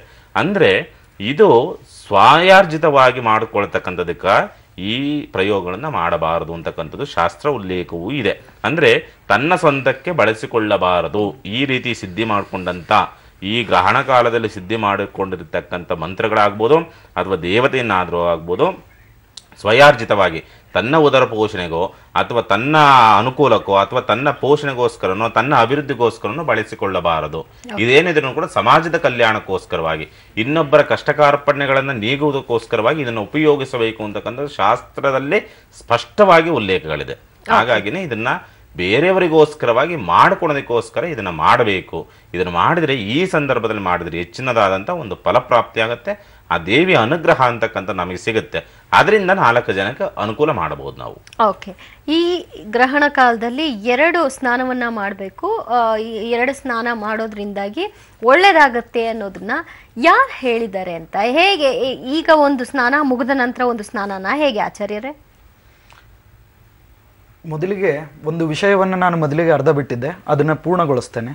ಮೊದಲದ್ದೇನು ಅಂತಂದರೆ, ಆ ಒಂದು ಕಥೆಯ ಭಾಗವನ್ನು ನೋಡಿದಾಗ ಇದು ಒಂದು ಪೌರಾಣಿಕ ಹಿನ್ನೆಲೆ ಆಯಿತು. ಇನ್ನು ವೈಜ್ಞಾನಿಕ ಭಾಗವನ್ನು ನೀವು ಸೈಂಟಿಸ್ಟ್ಗಳಿಂದ, ವಿಜ್ಞಾನಿಗಳಿಂದ ಕೇಳಿದಿರಿ. ಸೊ ಅದಕ್ಕೆ ನಾನು ಮೊಟ್ಟ ಮೊದಲಿಗೆ ಉತ್ತರವನ್ನು ಹೇಳಲಿಕ್ಕೆ ಬಯಸೋದು ಏನು ಅಂತಂದರೆ, ಈ ಗ್ರಹಣದ ನಿಮಿತ್ತಕವಾಗಿ we should always think positive to make things positive ಅಂತನ್ನುವ ಒಂದು ಥಾಟ್ ಇದೆ ಇಂಗ್ಲೀಷ್ನಲ್ಲಿ. ಸೊ ಅದಕ್ಕೆ ನಮ್ಮ ಶಾಸ್ತ್ರಗಳಲ್ಲಿ ಮೊಟ್ಟ ಮೊದಲಿಗೆ ಏನು ಮಾಡಿದರು ಅಂತಂದರೆ, ಎಲ್ಲದಕ್ಕೂ ಕೂಡ ಅದಕ್ಕೆ ಇವತ್ತಿನ ದಿವಸ ಒಂದು ಸ್ನಾನ ಮಾಡುವಂತಹ ಕ್ರಿಯೆ ಇರಬಹುದು ಅಥವಾ ಏನೋ ಒಂದು ದಾನ ಮಾಡುವಂತಹ ಕ್ರಿಯೆ ಇರಬಹುದು. ಸೊ ಅದೆಲ್ಲವನ್ನೂ ಕೂಡ ಒಂದು ಸ್ವಚ್ಛತೆಯ ದೃಷ್ಟಿಯಿಂದಲೂ ಕೂಡ ನೋಡಿದರು. ಮಡಿ ಅಂತನೋ ಶಬ್ದಕ್ಕೆ ಒಂದು ಕಡೆಗೆ ಒಂದು ಕ್ಲೀನ್ಲಿನೆಸ್ ಅಂತ ನಾವು ಹೇಳ್ತೇವೆ. ಯಾಕೆ ಒಬ್ಬ ಏನಂತಾರೆ ಅದಕ್ಕೆ, ಡಾಕ್ಟರ್ ಗ್ಲೌಸನ್ನು ಹಾಕೊಂಡಿರ್ತಾನೆ, 10 ಸತಿ ಅವನು ಕೈ ತೊಳಿತಾನೆ, ಅದಕ್ಕೆ ಯಾರೂ ಹೆಸರು ಇಡಲ್ಲ, because it is a cleanliness. ಅದೇ ಒಬ್ಬ ಸಾಧುನೋ ಸಂತನೋ ಗ್ರಹಣ ಕಾಲದಲ್ಲಿ ಸರಿಯಾಗಿ 2 ಬಾರಿ ಸ್ನಾನ ಮಾಡಬೇಕು ಅಂತ ಹೇಳಿದಾಗ that will be a question. ಯಾಕೆ ಮಾಡಬೇಕು, ಯಾರು ಹೇಳಿದ್ದಾರೆ, ಏನಲ್ಲ ಹೇಳಿ ಮಾಡೋದು ಅಲ್ಲೇ ಅದನ್ನೇ ಹೇಳ್ತಾ ಇದ್ದಿಲ್ಲಮ್ಮ ಅಂತ ಹೇಳಿ ಮಾಡಿದ್ದೆ ಅಲ್ವಾ ಇದು. 2 ಬಾರಿ ಸ್ನಾನ ಮಾಡಬೇಕು ಅಂತ ಹೇಳಿದ್ ಯಾಕೆ ಅಂತ ನೀವು ಕೇಳಿದ್ರಿ. ಗುರುಗಳು, ನಾನು ಮೇಡಮ್ಗೆ I want to ask a direct question to her. First one ಏನು ಅಂತಂತಂದ್ರೆ, ಚಂದ್ರ ಇದು ಸಿ ಮೇಲೆ ಅಂದ್ರೆ ಸಮುದ್ರದ ಮೇಲೆ ತನ್ನ ಎಫೆಕ್ಟ್ ಅನ್ನ ಬೀರುತ್ತಾ? That is my question. Definitely yes, ಬೀರುತ್ತೆ. ಒಪ್ಕೊಳ್ತೀರಾ ಈ ಮಾತನ್ನ? ಸರಿ, ಹಾಗಿದ್ರೆ ನೀರು ಜಲಚರ ಪ್ರಾಣಿಗಳ ಮೇಲೆ ಎಫೆಕ್ಟ್ ಬೀರುತ್ತಾ? Definitely not. How come? If ಅಂದ್ರೆ ನೀರಿನಲ್ಲಿ ಜಲಚರ ಪ್ರಾಣಿಗಳಿವೆ ಅಂತಂದ ಮೇಲೆ ನೀರಿನ ಅಂದ್ರೆ ಮನೆ ಮೇಲೆ ಧೂಮಕೇತುನು ಮತ್ತೊಂದು ಬೀಳ್ತಾ ಇದೆ ಅಂತಂದ್ರೆ ಮನೆ ಒಳಗಿರ್ತಕ್ಕಂಥವ್ರಿಗೆ ಬಾಧೆ ಆಗುದಿಲ್ಲ ಅಂತಂದ್ರೆ ಅದು ಹೇಗೆ? ನೀರಿನ ಮೇಲೆ ಎಫೆಕ್ಟ್ ಆತರ ಆಗಲ್ಲ. ಅದು ಏನಂತಂದ್ರೆ ಮೂನ್ದು ಗ್ರಾವಿಟಿ ಎವ್ರಿ ಡೇ ಇರುತ್ತೆ. ಇವಾಗ ರಾಮೇಶ್ವರದ ಹತ್ರ ಒಂದು ಪಾಂಬನ್ ಐಲ್ಯಾಂಡ್ ಅಂತಿದೆ. ಹೌದು. ಆ ಪಾಂಬನ್ ಐಲ್ಯಾಂಡ್ಗೆ ನೀವು ಬೆಳಗ್ಗೆ ಹೊತ್ತಲ್ಲಿ ಬೋಟ್ನಲ್ಲಿ ಹೋಗ್ಬೇಕು. ಹೌದು. ಸಾಯಂಕಾಲ ನೀರಿರಲ್ಲ, ವಾಪಸ್ ಬರ್ತೀವಿ. ಇದಕ್ಕೆ ಹೈ ಟೈಡ್ ಲೋ ಟೈಡ್ ಅಂತಾರೆ. ಇದು ಚಂದ್ರನ ಆಕರ್ಷಣೆಯಿಂದ ಅಂದ್ರೆ ಚಂದ್ರಂದು ಗ್ರಾವಿಟಿಯಿಂದ ಗುರುತ್ವಾಕರ್ಷಣದಿಂದ ನಡೀತಿರೋ ಅಂತಹ ಒಂದು ನ್ಯಾಚುರಲ್ ಫೆನಾಮಿನನ್ ಇದು. ಈ ನ್ಯಾಚುರಲ್ ಫಿನಾಮಿನನ್ ಅಲ್ಲಿರೋ ಪ್ರಾಣಿಗಳಿಗೆ ಹೇಗೆ ಅಫೆಕ್ಟ್ ಮಾಡಕ್ ಸಾಧ್ಯ? ನಡೀತಾನೆ ಇದೆ. ಹೈ ಟೈಡ್ ಲೋ ಟೈಡ್ ಎರಡೂ ಕೂಡ ಪ್ರಾಣಿಗಳ ಮೇಲೆ ಎಫೆಕ್ಟ್ ಬೀರುತ್ತೆ. ಯಾಕೆ ಅಂತಂತಂದ್ರೆ ಹೈ ಟೈಡ್ ನಲ್ಲಿ ಪ್ರಾಣಿಗಳು ಕೂಡ ತಮ್ಮ ಒಂದು ಮನೆ ಅಂತ ಮಾಡ್ಕೊಂಡಿರ್ತವೆ, ವಾಸಸ್ಥಾನ ಅಂತ ಮಾಡ್ಕೊಂಡಿರ್ತವೆ. ಅಲ್ಲಿಂದ ಹೊರಗಡೆ ಬಂದು ತಮ್ಮ ಮಕ್ಕಳನ್ನು ಫೀಡ್ ಮಾಡೋದು ತಮ್ಮದು ಒಂದು ಸಂಸಾರ ಅಂತ ಇರ್ತದೆ. ಸೊ ಹೀಗೆ ನಾನು ಹೇಳುವಂತ ಪಾಯಿಂಟ್ ಎಲ್ಲಿದೆ ಅಂತಂದ್ರೆ, ದಿವ್ಯಾ ಅವ್ರು ಕೇಳಿದ ಕ್ವಶನ್ಗೆ ನಾನು ಹೇಳುವಂತ ಪಾಯಿಂಟ್ ಎಲ್ಲಿದೆ ಅಂತಂದ್ರೆ, ನನ್ನ ಪಾಯಿಂಟ್ ಇರೋದು ಆ ಚಂದ್ರನ ಒಂದು ನೀರಿನಲ್ಲಿ ಹೋಗೋದ್ರಿಂದ ನೀರು ಮನುಷ್ಯನಿಗೆ ಬಹಳ ಇಂಪಾರ್ಟೆಂಟ್ ಆದದ್ರಿಂದ ಅದು ಡೈರೆಕ್ಟ್ ಆಗೋ ಇಂಡೈರೆಕ್ಟ್ ಆಗೋ ನಮ್ಮ ಮೇಲೆ ಪ್ರಭಾವ ಬೀರುವಂತದ್ದು ಇದು 100% ನಿಜ. ಯಾವ ರೀತಿಯಾಗಿ ಜಲಚರ ಈ ಕಾಲದಲ್ಲೇನೆ ಅಂತ ಅಂದ್ರೆ ಈ ಕ್ಷಣಕ್ಕೆ ಅಂತಾನ ಅಥವಾ ಮುಂಬರುವಂತಹ ಒಂದಷ್ಟು ದಿನಗಳ ಕಾಲ ಇದು ಮುಂದುವರಿಯುತ್ತೆ ಅಂತ? ಆಚಾರ್ಯರೇ, ನಾನು ಆಗ ನಿಮ್ ಕೇಳಿದ್ದು ಈ ಸಂದರ್ಭದಲ್ಲಿ 2 ಸ್ನಾನ ಮಾಡಬೇಕು ಅನ್ನೋದು ಯಾವ ರೀತಿಯಾದಂತಹ ಒಂದು ಇತಿಹಾಸ, ಇದು ಯಾಕೆ ಅನ್ನುವಂಥ ವಿಚಾರ. ಬಟ್ ನೀವು ಇದರಿಂದ ಜಲಚರಗಳ ಮೇಲೆ ಮತ್ತು ನೀರಿನ ಮೇಲೆ ಪ್ರಭಾವ ಬೀರುತ್ತೆ, ಅದರಿಂದ ಆಗಬಹುದಾದಂತಹ ಪರಿಣಾಮಗಳ ಬಗ್ಗೆ ಮಾತನಾಡ್ತಾ ಇದ್ರಿ. ಹೇಗೆ ಒಂದಕ್ಕೊಂದು ಲಿಂಕ್ ಆಗುತ್ತೆ? ಈಗ ನೀರು ಬಹು ಮುಖ್ಯವಾದಂತಹ ಅಂಶ ಮನುಷ್ಯನಿಗೆ. ದೇಹದಲ್ಲಿ ಒಂದು 3/4 ಪಾರ್ಟ್ ವೈಜ್ಞಾನಿಕವಾಗಿನೇ ಈಗ ಎಲ್ಲ ಟಾಕ್ಸ್ ಹೊರಟಿದ್ರಿಂದ ದೇಹದಲ್ಲಿ 3/4 ಅಮೌಂಟ್ ಆಫ್ ವಾಟರ್ ಇರುತ್ತೆ. ಸೊ ಯಾವ ರೀತಿಯಾಗಿ ಒಂದು ಸಮುದ್ರದಲ್ಲಿ ಚಂದ್ರ ಹತ್ತಿರ ಬಂದಾಗ high tides and low tides ಅಂತ ಅನ್ನೋದಾಗುತ್ತೋ, ಅದೇ ರೀತಿಯಾಗಿ ಗ್ರಹಣ ಕಾಲದಲ್ಲಿ ಮನುಷ್ಯನ ಮೇಲೂ ಕೂಡ there will be an impact because he is on totally covered. ಅಂದ್ರೆ ಅವನಿಗೆ ನೀರು ಅಂತ ಅನ್ನೋದು ಬಹುಮುಖ್ಯವಾದಂತಹ ಪಾತ್ರ ವಹಿಸುವಂಥದ್ದು. ನನ್ನ ಪಾಯಿಂಟ್ ಅಲ್ಲಿದೆ. ಸೊ ನೀರು ಅಂತ ಅನ್ನೋದು ಬಹುಮುಖ್ಯವಾದಂತಹ ಪಾತ್ರವನ್ನು ವಹಿಸೋದು. ಆದ್ದರಿಂದ ಅವನಿಗೆ ಆ ಬೆಳಕಿನಿಂದ ಸರಿಯಾಗಿ ಆ ಒಂದು ಚಂದ್ರನ ಏನು ಒಂದು ಕಿರಣಗಳಿವೆ ಅಥವಾ ಏನು ಒಂದು ವಾತಾವರಣ ನಿರ್ಮಿತವಾಗ್ತದೆ. ಸೊ ಸ್ವಲ್ಪ ಏನು ನಾವು ಇದನ್ನ ಮಾಡ್ಕೊಂಡು ಹೋದ್ರೆ, ಎಲಾಬ್ರೇಟ್ ಮಾಡ್ಕೊಂಡು ಹೋದ್ರೆ ಅಲ್ಲಿ 2 ವಾತಾವರಣಗಳಿರ್ತದೆ. Because always there is a negative approach first. ಅಂದ್ರೆ ನಾವು ಏನಾಗ್ತದೋ ಏನೋ ಅಂತ ಭಯ ಇರ್ತದೆ. ಸೊ ಆ ಭಯ ಜಸ್ಟ್ ಬಂದಾಗ, ನಾನು ಒಂದು ಹಾವು ಕಡಿತು ಅಂತಂದ್ರೆ I will be not normal, ನಾನು ನಾರ್ಮಲ್ ಆಗಿ ಬಿಹೇವ್ ಮಾಡೋದಿಲ್ಲ, ನನ್ನ ಬ್ಲಡ್ ಪ್ರೆಷರ್ ರನ್ಸ್ ಫಾಸ್ಟ್ ಆಗಿ ಹೋಗುತ್ತೆ. ಸೊ ಅದು ಎಷ್ಟು ಫಾಸ್ಟ್ ಆಗಿ ಹೋಗುತ್ತೋ ಅಷ್ಟು ವಿಷನೂ ಕೂಡ ಫಾಸ್ಟ್ ಆಗಿ ನನ್ನ ಮೈಯಲ್ಲಿ ಇರುತ್ತೆ. ಸೊ ಹಂಗೆ ಈ ಗ್ರಹಣ ಕಾಲದೊಳಗೆ ಏನಾಗುತ್ತೋ ಏನು ಅಂತ ಅವನ ಟೆನ್ಷನ್ ಮಾಡ್ಕೊಂಡ ತಕ್ಷಣ ಆ ಒಂದು ಏನು ರಕ್ತದ ಒಂದು ಸ್ಥಿತಿಗತಿಗಳು ಇರ್ತದೆ. ಸೊ ಆ ರಕ್ತದ ಸ್ಥಿತಿಗಳು ಕೂಡ ಫಾಸ್ಟ್ ಆಗ್ತದೆ. ಅಂದ್ರೆ ವಿಚಾರಧಾರೆಗಳು ಮತ್ತೊಂದು ಏನಾಗ್ಬೋದೋ ಏನೋ ಈ ರೀತಿಯಾಗಿ ಅಲ್ಲೋಲಕಲ್ಲೋಲವಾದಂತಹ ಒಂದು ಮನಸ್ಥಿತಿ ಆದಾಗ, ಅಕಾರ್ಡಿಂಗ್ ಟು ಸೈಕಾಲಜಿ, ಸೊ ಒಂದು ಮನಸ್ಥಿತಿ ಅಲ್ಲೋಲಕಲ್ಲೋಲವಾದಾಗ ಆ ಪ್ರತಿಯೊಬ್ಬ ಮನುಷ್ಯನಿಗೂ ಕೂಡ ಒಂದು ಭಯದಿಂದಲೋ ಅಥವಾ ಒಂದು ಭಕ್ತಿಯಿಂದಲೋ ಎಲ್ಲ ರೀತಿಯಾದಂತಹ ಬ್ಲಡ್ ನಲ್ಲಿ ವ್ಯತ್ಯಾಸವಾಗ್ತದೆ. ಸೊ ಆ ಸಂದರ್ಭದಲ್ಲಿ ಅವನಿಗೆ ನೀವು ಧೈರ್ಯ ಹೇಳಬೇಕು, ಏನ್ ಕಾಳಜಿ ಮಾಡ್ಲಿಕ್ಕೆ ಹೋಗ್ಬೇಡಪ್ಪ, ನೀನು ಒಳ್ಳೇದಾಗ್ತದೆ. ಆಗಲೇ ಮ್ಯೂಸಿಕ್ ಹಾಕಿದ್ರು ಅಂತಂದ್ರೆ ಒಂದು ದೊಡ್ಡ ದೇವು ಇನ್ನು ಮುಂದೆ ನಿಮ್ಮ ಮುಂದೆ ಬಂದು ನಿಂದಿರ್ತದೆ ಅನ್ನೋ ಹಂಗ ಮ್ಯೂಸಿಕ್ ಇತ್ತದು. ಹಿಂಗ ಮ್ಯೂಸಿಕ್ ಟಿವಿ ಒಳಗೆ ಹಚ್ಕೊಂಡು ಕೂತ ಟೆನ್ಷನ್ ಆಗುದಿಲ್ಲ ಏನು ಹೇಳ್ರಿ. ಆಮೇಲೆ ಅಲ್ಲಿ ತೋರಿಸ್ತಿರ್ಬೇಕಾದ್ರೆ ಹೆಂಗ್ ತೋರಿಸ್ತಾರ ಸೈಡಿಗೆ ಅಂತಂದ್ರೆ ನಿಮ್ಗೆ ಹಿಂಗಾಗ್ತದೆ ಅದನ್ನ ಏನಿಲ್ಲ ಅಂತಿಲ್ಲ 108 ಟೆನ್ಷನ್ ಮನುಷ್ಯನಿಗೆ. ಆಗೋದಿಲ್ಲ ಅಂತ ನೀವು ಹೇಳ್ತಾ ಏನೋ ಆಗೋದಿಲ್ಲ. ಯಾವಾಗ ಅಂತಂತಂದ್ರೆ ಆ ಗ್ರಹಣ ಕಾಲದಲ್ಲಿ ದೇವತಾ ಶರಣನ್ನ ಹೊಕ್ಕಾಗ. So there should be a positive energy which should be protecting us. As madam says, ಅಂದ್ರೆ ಸೈನ್ಸ್ ಒಂದು ಪಾಸಿಟಿವ್ ಎನರ್ಜಿ ಇದೆ, ಅದು ಹೇಳುತ್ತೆ ಏನಾಗಲ್ಲ, ಗಾಬರಿ ಆಗ್ಬೇಡಿ. ನಾವು ಕೂಡ ಅದನ್ನೇ ಹೇಳ್ತಾ ಇದ್ದೀವಿ, ಜ್ಯೋತಿಷ್ಯದ ಮೂಲಕವಾಗಿ, ಅಧ್ಯಾತ್ಮದ ಮೂಲಕವಾಗಿ, ದೇವತಾ ಚಿಂತನೆಯ ಮೂಲಕವಾಗಿ ಏನಾಗುದಿಲ್ಲ, ಗಾಬರಿ ಆಗ್ಬೇಡ್ರಿ, ದೇವತಾ ಧ್ಯಾನ ಮಾಡ್ರಿ ಅಂತ. ಇವ್ರು ಹೆಂಗೆ ಏನಾಗುದಿಲ್ಲ, ಏನ್ ಕಾಳಜಿ ಮಾಡ್ಲಿಕ್ಕೆ ಹೋಗ್ಬೇಡ್ರಿ ಅಂತ ಹೆಂಗೆ ಹೇಳ್ತಾರೆ. ಸೊ ಆದಷ್ಟು ಶುದ್ಧಿಯನ್ನು ಮೇಂಟೈನ್ ಮಾಡ್ರಿ, ಯು ಮೇಂಟೈನ್ ಕ್ಲೀನ್ಲಿನೆಸ್, ಅದರಿಂದ ನಿಮ್ಗೆ ರೋಗ ಆಗುದಿಲ್ಲ.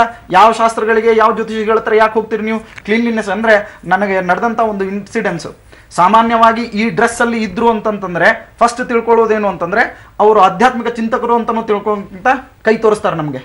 ಒಬ್ನು ಕುಡಿದ್ಬಿಟ್ಟು ನನಗೆ ಮೆಟ್ರೋದಲ್ಲಿ, ಲಾಸ್ಟ್ ಮೆಟ್ರೋದಲ್ಲಿ ಭೇಟಿಯಾಗಿದ್ದ. ಕುಡಿದ್ಬಿಟ್ಟು, ಗುರುಗಳೇ ನನ್ನ ಭವಿಷ್ಯ ಏನಾಗುತ್ತೆ ಹೇಳಿ ಅಂತಂದ. ನಾನಂದೆ ಅವನಿಗೆ, ನಿನಗೆ ಲಿವರ್ ಕ್ಯಾನ್ಸರ್ ಆಗುತ್ತೆ ಅಂತ. ನಾನು ಅಂದ್ಕೊಳ್ಳೆ, ಅಯ್ಯೋ ಗುರುಗಳೇ, ನಾನು ಮಂತಾನೆ ರಿಪೋರ್ಟ್ ಮಾಡಿಸಿದೆ, ನನ್ನ ಲಿವರ್ ಅಲ್ಲಿ ಪ್ರಾಬ್ಲಮ್ ಇದೆ. ನನ್ನ ಮಗನೇ, ಇದನ್ನ ಹೇಳಕ್ಕೆ ಜ್ಯೋತಿಷ್ಯ ಬೇಕಾಗಿಲ್ಲ, ಕುಡಿದ್ಬಿಟ್ಟು ಬಂದ್ರೆ ಮತ್ತೆ ಲಿವರ್ ಕ್ಯಾನ್ಸರ್ ಮಲ್ದೆ ಮತ್ತೆ ಏನಾಗುತ್ತೆ ನಿನಗೆ ಅಂತ. So that is my point. So ಆಧ್ಯಾತ್ಮ ಅಂತನ್ನುವುದನ್ನ it's physically, mentally, economically as well as devotionally, and today onwards it is scientifically. So ಯಾವ ಶಾಸ್ತ್ರಕಾರರು, ನಾನು ನಿಮಗೆ ಹೇಳಿದ್ರೆ ನಿಮಗೆ ವಿಚಿತ್ರ ಅನಿಸ್ತದೆ, but I have got a panchang with is 1000 years, 1000 ವರ್ಷದ ಪಂಚಾಂಗ ನನ್ನ ಹತ್ರ ಇದೆ.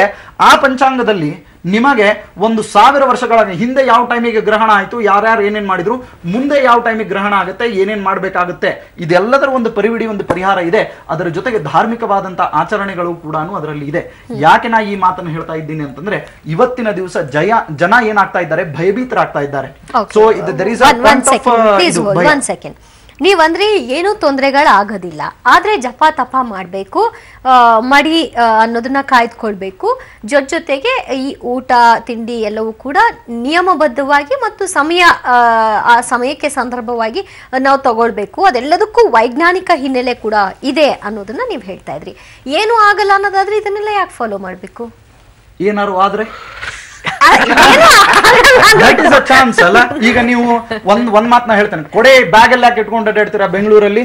ಬೇರೆ ಊರಲ್ಲಿ, ನಮ್ಮ ಹುಬ್ಳಿ ಕಡೆ ಬರ್ರಿ ನೀವು, ನಾವು ಕೊಡೆ ಇಟ್ಕೊಂಡೆ ಅಡ್ಡಾಡೋದಿಲ್ಲ. ಯಾಕಂದ್ರೆ ನಮ್ಗೆ ಗ್ಯಾರಂಟಿ ಅದ, ಇಂಥ ಟೈಮಿಗೆ ಮಳೆ ಬರ್ತದೆ, ಇಂಥ ಟೈಮಿಗೆ ಮಳೆ ಬರುದಿಲ್ಲ ಅಂತ. ಆದ್ರೆ ನಿಮ್ ಬೆಂಗಳೂರೊಳಗೆ ಏನೂ ಟೈಮ್ ಇಲ್ಲ, ಯಾವಾಗ ಮಳೆ ಬರ್ತದ ಗೊತ್ತಿಲ್ಲ, ಯಾವಾಗ ಚಳಿ ಆಗ್ತದ ಗೊತ್ತಿಲ್ಲ, ಯಾವಾಗ ಏನಾಗ್ತದೆ. ಇಡೀ ಜಗತ್ತಿನಲ್ಲಿ ನಿಯಮ, ಇಡೀ ಜಗತ್ತಿನ ಒಂದು ನಿಯಮವನ್ನ ನಾನು ಹೇಳ್ತಿರ್ಬೇಕಾದ್ರೆ, ದರ್ ಇಸ್ ನೋ ಗ್ಯಾರಂಟಿ, ಯಾವ್ದ್ರದ್ದು ಗ್ಯಾರಂಟಿ ಇಲ್ಲ. ಇವತ್ತಿನ ದಿವಸ ಒಬ್ಬ ಮನುಷ್ಯ ಎಷ್ಟು ಬದುಕ್ತಾನೆ, ಎಷ್ಟು ಸಾಯ್ತಾನೆ, ಇದರದ್ದು ಯಾವ್ದು ಗ್ಯಾರಂಟಿ ಇಲ್ಲ. ಬಟ್ ಏನಾದ್ರೂ ಆದ್ರೆ ಒಬ್ರು ಸಪೋರ್ಟ್ ಬೇಕಲ್ಲ. ನೀವು ಒಂದು LIC ಪಾಲಿಸಿ ಮಾಡಿಸೋದ್ರಿಂದ ಹಿಡ್ಕೊಂಡು ಎಲ್ಲದಕ್ಕೂ ಮುಂದಿನ ವಿಚಾರ ಮಾಡ್ತೀರಿ ಅಂತಂದ್ಮೇಲೆ, ನಾವು ಪುರೋಹಿತರಾಗ್ಲಿ ಅಥವಾ ಒಬ್ಬರ ಆಚಾರ್ಯರಾಗ್ಲಿ, ಒಬ್ಬ ಧಾರ್ಮಿಕ ಸಂದರ್ಶಕರಾಗ್ಲಿ, ಯಾವ ರೀತಿಯಾಗಿ ಒಂದು ಮನೆಯನ್ನು ಕಟ್ಟಬೇಕು ಅಂತಂದ್ರೆ ಒಬ್ಬ ಇಂಜಿನಿಯರ್ ಬೇಕು, ಒಂದು ಸೈನ್ಸ್ ಫೀಲ್ಡ್ ನಲ್ಲಿ ಮುಂದುವರಿಬೇಕು ಅಂತಂದ್ರೆ ಒಬ್ಬ ಸೈಂಟಿಸ್ಟ್ ಬೇಕು. ಅದೇ ರೀತಿಯಾಗಿ ಆಧ್ಯಾತ್ಮಿಕವಾಗಿ ಒಂದು ಕುಟುಂಬ ಇದು ಸರಿಯಾಗಿ ಇರಬೇಕು ಅಂತಂತಂದ್ರೆ ಅವನಿಗೆ ಯಾವಾಗಿದ್ರು ಕೂಡ ಮ್ಯೂಚುವಲ್ ಆಗಿ ಗೈಡ್ ಮಾಡುವಂತಹ ಒಬ್ಬ ವ್ಯಕ್ತಿ ಪುರೋಹಿತನಾಗಿ ಇರಲಿಕ್ಕೆ ಬೇಕು. ಸೊ ಅವನ ಕರ್ತವ್ಯ ಇದು. That is my duty. ಧಾರ್ಮಿಕ ನಂಬಿಕೆ, ಅದರ ಆಚರಣೆ, ನಾವು ಹೇಗೆ ಊಟ ತಿಂಡಿ ಮಾಡ್ತೀವಿ ಹಾಗೆ ನಮ್ಮ ಲೈಫ್ ನಲ್ಲಿ ಆಸುವಕ್ಕಾಗಿರ್ಬೇಕು ಅನ್ನೋದನ್ನ ಹೇಳ್ಬಹುದೇ ವಿನಃ ಗ್ರಹಣ ಕಾಲದಲ್ಲೂ ನಾವ್ ಇದನ್ನ ಈ ರೀತಿಯಾಗಿ ಪಾಲನೆ ಮಾಡ್ಬೇಕು ಅಂತ ಆ ದಿನ ಮಾತ್ರ ವಿಶೇಷವಾಗಿ ತೋರ್ಪಡಿಸೋ ಅನಿವಾರ್ಯತೆ ಏನು? ಅನಿವಾರ್ಯತೆ ಇದೆ. ಜ್ಯೋತಿಷ್ಯ ಶಾಸ್ತ್ರದಲ್ಲಿ ಇದಕ್ಕೆ ಅನಿವಾರ್ಯತೆಗಳಿದೆ. ಕಾರಣ ಇದು ಬಹಳ ಸ್ಪಷ್ಟವಾಗಿರ್ತಕ್ಕಂಥದ್ದು ಏನಂತಾರೆ, ಮೂಲದಿಂದ ನಾವು ನೋಡಿದಾಗ ಅದರ ಎಫೆಕ್ಟ್ಗಳು. ಯಾಕೆಂದ್ರೆ ಒಬ್ಬ ವ್ಯಕ್ತಿಗೆ ಏನಾಗ್ತದೆ ಅಂತಂದ್ರೆ, ಕಾಲಕ್ರಮೇಣ ಯಾವುದನ್ನು ಕೂಡ ಇದನ್ನು ನಿಮಿತ್ತಂ ಅನ್ನೋ ರೀತಿಯಲ್ಲಿ ಒಪ್ಕೊಳ್ಳೋದಿಲ್ಲ, ಯಾರೂ ಒಪ್ಕೊಳ್ಳೋದಿಲ್ಲ. ಅದು ಕಾಲಕ್ರಮೇಣವಾಗಿ ಯಾವ ಸಂದರ್ಭದಲ್ಲಿ ಯಾವ ರೀತಿ ಘಟನೆಗಳು ನಡೀತು ಅಂತಕ್ಕಂಥ ಆಧಾರದ ಮೇಲೆ ಎಲ್ಲವೂ ಬರ್ತಕ್ಕಂಥದ್ದು. ಅಂದ್ರೆ ಚಂದ್ರಗ್ರಹಣ ಆದಾಗ ಮನುಷ್ಯನ ಮೇಲೆ, ಮಾನವನ ಮೇಲೆ, ಪ್ರಕೃತಿಯ ಮೇಲೆ, ಮಾನಸಿಕವಾದ ಮೇಲೆ, ನೀರಿನ ಮೇಲೆ, ಇದೆಲ್ಲವೂ ಕೂಡ ಯಾಕೆ ಪರಿಣಾಮವನ್ನು ಬೀರ್ತಾ ಇದೆ, ಯಾವ ರೀತಿಯಾದಂಥ ಒಂದು ಪರಿಣಾಮಗಳನ್ನು ಬೀರ್ತಾ ಇದೆ ಅಂತಕ್ಕಂಥದ್ದನ್ನ ಅಧ್ಯಯನದ ಮುಖಾಂತರವಾಗಿಯೇ ಇದೆಲ್ಲವೂ ಬಂದಿರತಕ್ಕಂಥದ್ದು. ಈಗ ಬಹಳ ಮುಖ್ಯವಾಗಿ ಇರತಕ್ಕಂಥದ್ದು ಸೂರ್ಯಗ್ರಹಣ, ಚಂದ್ರಗ್ರಹಣ. ನೀವಾಗಲೇ ಕೇಳ್ತಾ ಇದ್ರಿ, ಬೇರೆ ಗ್ರಹಗಳಿಗೆ ಈ ರೀತಿಯಾದಂಥ ಒಂದು ವಾಸ್ತವಿಕತೆ ಇಲ್ವಾ ಅಂತಕ್ಕಂಥದ್ದನ್ನ. ಇದೆ, ಬೇರೆ ಗ್ರಹಗಳಿಗೂ ಇದೆ. ಆದರೆ ಪದಗಳನ್ನ ಉಲ್ಲೇಖ ಮಾಡ್ತಕ್ಕಂಥದ್ದು ಬೇರೆ ರೀತಿಯಲ್ಲಿ. ಅದೇ ರೀತಿಯಾದಂಥ ಸಮಾನಾಂತರ ರೇಖೆ ಬೇರೆ ಗ್ರಹಗಳು ಬರ್ತದೆ. ಆದ್ರೆ ಇಲ್ಲಿ ಗ್ರಹಣ ಅಂತ ಕರಿತೀವಿ, ಅಲ್ಲಿ ಅಸ್ತ ಅಂತ ಕರಿತೀವಿ ನಾವು ಜ್ಯೋತಿಷ್ಯ ಶಾಸ್ತ್ರದಲ್ಲಿ. ಇಷ್ಟೇ ವ್ಯತ್ಯಾಸ. ಗ್ರಸ್ತ ಮತ್ತು ಉದಯ, ಅಷ್ಟೇ ಎರಡೇ ಶಬ್ದಗಳು. ಇಲ್ಲಿ ನಾನು ಅಗಳೇ ಅವರು ಇವ್ರನ್ನ ಮಾತಾಡ್ತಿರ್ಬೇಕಾದ್ರೆ ಒಂದ್ ಮಾತು ಹೇಳಿದ್ರು, 100% ಕರೆಂಟ್ ಇದೆ. ಗ್ರಹಣ ಅಸ್ತ ಎಲ್ಲಾ ಗ್ರಹಗಳು ಕೂಡ ಸಮಾನಾಂತರ ರೇಖೆ ಬಂದೇ ಬರ್ತದೆ. ಇಲ್ಲಿ ಗ್ರಹಣ ಅಂತ ಸೂರ್ಯ ಚಂದ್ರರಿಗೆ ಮಾತ್ರ ಗ್ರಹಣ ಅಂತಲೂ ಕರಿತೀವಿ, ಆದ್ರೆ ಅಲ್ಲಿರ್ತಕ್ಕಂಥದಕ್ಕೆ ಅಸ್ತ ಅಂತ ಕರಿತೀವಿ. ಸಿಂಪಲ್ ಟೆಕ್ನಿಕ್ ಇಲ್ಲಿ. ಹಸ್ತ ಅಂತ ಅಲ್ಲಿ ಯಾಕೆ ಕರೀತಾರೆ, ಗ್ರಹಣ ಅಂತ ಇಲ್ಲಿ ಯಾಕೆ ಕರೀತಾರೆ ಅಂತಕ್ಕಂಥದ್ದು. ಹುಬ್ಬಳ್ಳಿಯಲ್ಲಿ ಜನ ಏನು ಈ ಗ್ರಹಣ ಈ ಮೌಢ್ಯತೆ ತುಂಬಿಕೊಂಡಿದೆ, ಇದನ್ನೆಲ್ಲವನ್ನು ನಾವು ಧಿಕ್ಕರಿಸಿ ನಡಿತೀವಿ. ಗ್ರಹಣ ಸಂದರ್ಭದಲ್ಲಿ ಟೆರೆಸ್ ಮೇಲೆ ಕೂತ್ಕೊಂಡು ಊಟ ಮಾಡೇ ತೋರಿಸ್ತೀವಿ, ಏನಾಗುತ್ತೋ ನೋಡೇ ಬಿಡೋಣ ಅನ್ನುವಂಥ ಒಂದು ಮನಸ್ಥಿತಿಗೆ ಹೋದಂತೆ ಕಂಡು ಬರ್ತಾ ಇದೆ. ಹೀಗಾಗಿ ನೀವು ನೋಡ್ತಾ ಇರುವಂತಹ ದೃಶ್ಯ ಹುಬ್ಬಳ್ಳಿಯದ್ದು. ಗ್ರಹಣ ಚಂದ್ರನನ್ನ ನೋಡ್ತಲೇ ಊಟವನ್ನ ಮಾಡ್ತಾ ಇದ್ದಾರೆ.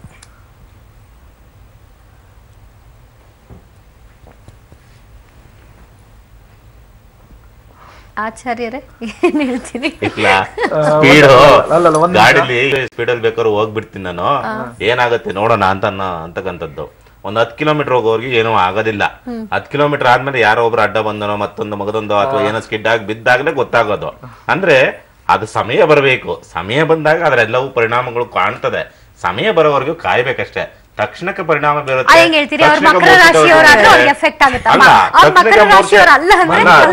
ತಕ್ಷಣಕ್ಕೆ ಮೋರ್ಚೆ ತಪ್ಪಿ ಬೀಳ್ತಾರೆ ಅಂತಕ್ಕಂಥದ್ದಲ್ಲ ಇದು. ಗುರುಗಳು ಹೇಳಿದ್ದು ದೃಷ್ಟಾಂತ ಕರೆಕ್ಟ್ ಆಗಿದೆ. ನಾನು ಅದೊಂದು ಸ್ವಲ್ಪ ಮೌಲ್ಡ್ ಮಾಡ್ತೀನಿ. ಇನ್ನೊಂದು ವಾರ ಬಿಟ್ಟು ಇವ್ರು ಯಾರಿಗೆ ಕೂತಿದಾರಲ್ಲ ಅವ್ರನ್ನೇ ತೋರಿಸ್ಬೇಕು, ಸರಿನಾ? ಇದೇ ಚಾನಲ್, ಇದೇ ವೇದಿಕೆಯಲ್ಲಿ, ಇದೇ 3 ಜನ ಇದೇ ಸವಾಲು ತಿನ್ನಿ ಅವಶ್ಯವಾಗಿ. ಮೇಡಮನ್ನು ಕೂಡ ತೋರಿಸಿ. ಈಗ ನಾನು ಒಂದು ಮಾತು ಹೇಳ್ತೇನೆ, ಡಾಕ್ಟರ್ಸ್ ಪಥ್ಯ ಮಾಡ್ಲಿಕ್ಕೆ ಹೇಳ್ತಾರೆ. ಸೊ ಡಾಕ್ಟರ್ಸ್ ಪಥ್ಯ ಮಾಡ್ಲಿಕ್ಕೆ ಹೇಳ್ತಾರೆ ಎಲ್ಲ. ಅಂದ್ರೆ ಒಬ್ಬ ಡಯಾಬಿಟಿಕ್, ನಮ್ಮಲ್ಲಿ ಬಹಳ ದೊಡ್ಡ ಡಾಕ್ಟರ್ ಇದ್ದಾರೆ, ಡಯಾಬಿಟಿಕ್ ಪೇಷಂಟ್ಸ್ ಅವ್ರ ಹತ್ರ ತುಂಬಾ ಜನ ಬರ್ತಾರೆ. ಸೊ ಬಂದಾಗ ಅವ್ರು ಎಲ್ಲರಿಗೂ ಕೂಡ ಒಂದೇ ಪ್ರಾಂತ್ಯದಲ್ಲಿ ಗುಳಿಗೆಯನ್ನು ಕೊಡ್ತಾರೆ. ನೀನ್ ಇಷ್ಟ MG ತಗೋ, ನೀನ್ ಇಷ್ಟ MG ತಗೋ, ನೀನ್ ಇಷ್ಟ MG ತಗೋ ಅಂತ. ಸೊ ಕೆಲವರ ದೇಹದ ಮೇಲೆ ಅದು ಎಫೆಕ್ಟ್ ಆಗುತ್ತೆ, ಸೊ ಕೆಲವರ ದೇಹದ ಮೇಲೆ ಅದು ಎಫೆಕ್ಟ್ ಆಗಲ್ಲ. ಸೊ ಅಲ್ಲಿ ಡಾಕ್ಟರ್ನ ಕೂಡ ನೀವೆಂತ ಗುಳಿಗೆ ಕೊಟ್ರಿ ಅಂತೇಳಿ ನಾವು ಪ್ರಶ್ನೆ ಮಾಡೋದಿಲ್ಲ. ನಾವು ಅವ್ರಿಗೆ ಏನಂತ ಹೇಳ್ತೇವೆ ಅಂತಂದ್ರೆ, ಅವರಿಗೆ ಹೇಳುವಂಥದ್ದು, ಅವರು ಡಾಕ್ಟರ್ ಹೇಳುವಂಥದ್ದೇನು ವೈಜ್ಞಾನಿಕವಾದದ್ದೇನು, ನಾನು ಕೊಡುವಂಥ ಗುಳಿಗೆಯನ್ನು ಕೊಟ್ಟಿದ್ದೇನೆ, but body is not reacting ಅಂತನ್ನುವ ಉತ್ತರವನ್ನ ಹೇಳ್ತಾರೆ, ಸರಿನಾ? ಈ ಉತ್ತರ ವೈಜ್ಞಾನಿಕವಾಗಿ ನೀವು ಒಪ್ತೀರಿ, ಇದಕ್ಕೇನು ಕ್ವಶನ್ ಮಾಡೋಲ್ಲ. ಸೊ ಅದೇ ರೀತಿಯಾಗಿ ಜ್ಯೋತಿಷ್ ಶಾಸ್ತ್ರದಲ್ಲಿಯೂ ಕೂಡ ನಾವು ಫಸ್ಟಿಗೆ ನೀವು ಆಗಲೇ ಹೇಳಿದಿರಿ ನೆಗೆಟಿವ್ ಥಾಟ್ಸ್. ಸೊ ಇವತ್ತು ನೆಗೆಟಿವ್ ಥಾಟ್ಸ್ ಅನ್ನ ಬಿತ್ತುವಂತಹ ಒಂದು ಪ್ರಮೇಯ ಮೊದಲಿನಿಂದಲೂ ಬಂದಿದ್ದರಿಂದ, ಸೊ ಆ ನೆಗೆಟಿವ್ ಥಾಟ್ಸ್ ಅನ್ನು ಬಿತ್ತಿದಾಗ how to change it into positive. So positive manner ಅಲ್ಲಿ ಬರಬೇಕು ಅಂತಂತಂದ್ರೆ ಇಂಥ ಒಂದು ಆಚರಣೆಯ ಜೊತೆಗೆ ಸ್ವಲ್ಪ ದೈವತ್ವವನ್ನು ನಾವು ಸೇರಿಸ್ತೇವೆ. ನಾನು ತಿನ್ಲಿಕ್ಕೆ ಬೇಡ ಅಂದಿಲ್ಲ, ಬಿಸ್ಕಿಟ್ ತಿನ್ರಿ, ಚಹಾ ಕುಡ್ರಿ, ಊಟ ಮಾಡ್ರಿ, ನಾನು ಬೇಡ ಅನ್ನೋದಿಲ್ಲ. But you should have a support, ಅಂದ್ರೆ ಒಂದು ಸಪೋರ್ಟ್ ಇರ್ಬೇಕು ನಿಮ್ಗೆ ಹಿಂದೆ. ಸೊ ಆ ಸಪೋರ್ಟು ನಾವು ದೈವದ ಅನುಗ್ರಹದಿಂದ ಸಿಗ್ತದೆ ಅಂತನ್ನುವ ಮಾತನ್ನ ಹೇಳ್ತೇವೆ. ಸೊ ಈಗ ಸಮಯ ಊಟ ಮಾಡುವಂಥದ್ದು ಅಲ್ಲೇ ಇಲ್ಲ ಸಾಮಾನ್ಯ ದಿನಗಳಲ್ಲಿ. So 10:52 is not a time to eat the food as well. ಅಂದ್ರೆ ಶಾಸ್ತ್ರದ ಪ್ರಕಾರನೂ ಹೌದು, ಆಮೇಲೆ ಸೈನ್ಸ್ ಪ್ರಕಾರನೂ ಹೌದು. ಯಾಕೆ ಮೇಡಮ್? ಸೈನ್ಸ್ ಪ್ರಕಾರನೂ ಹೌದು, ಶಾಸ್ತ್ರದ ಪ್ರಕಾರನೂ ಹೌದು.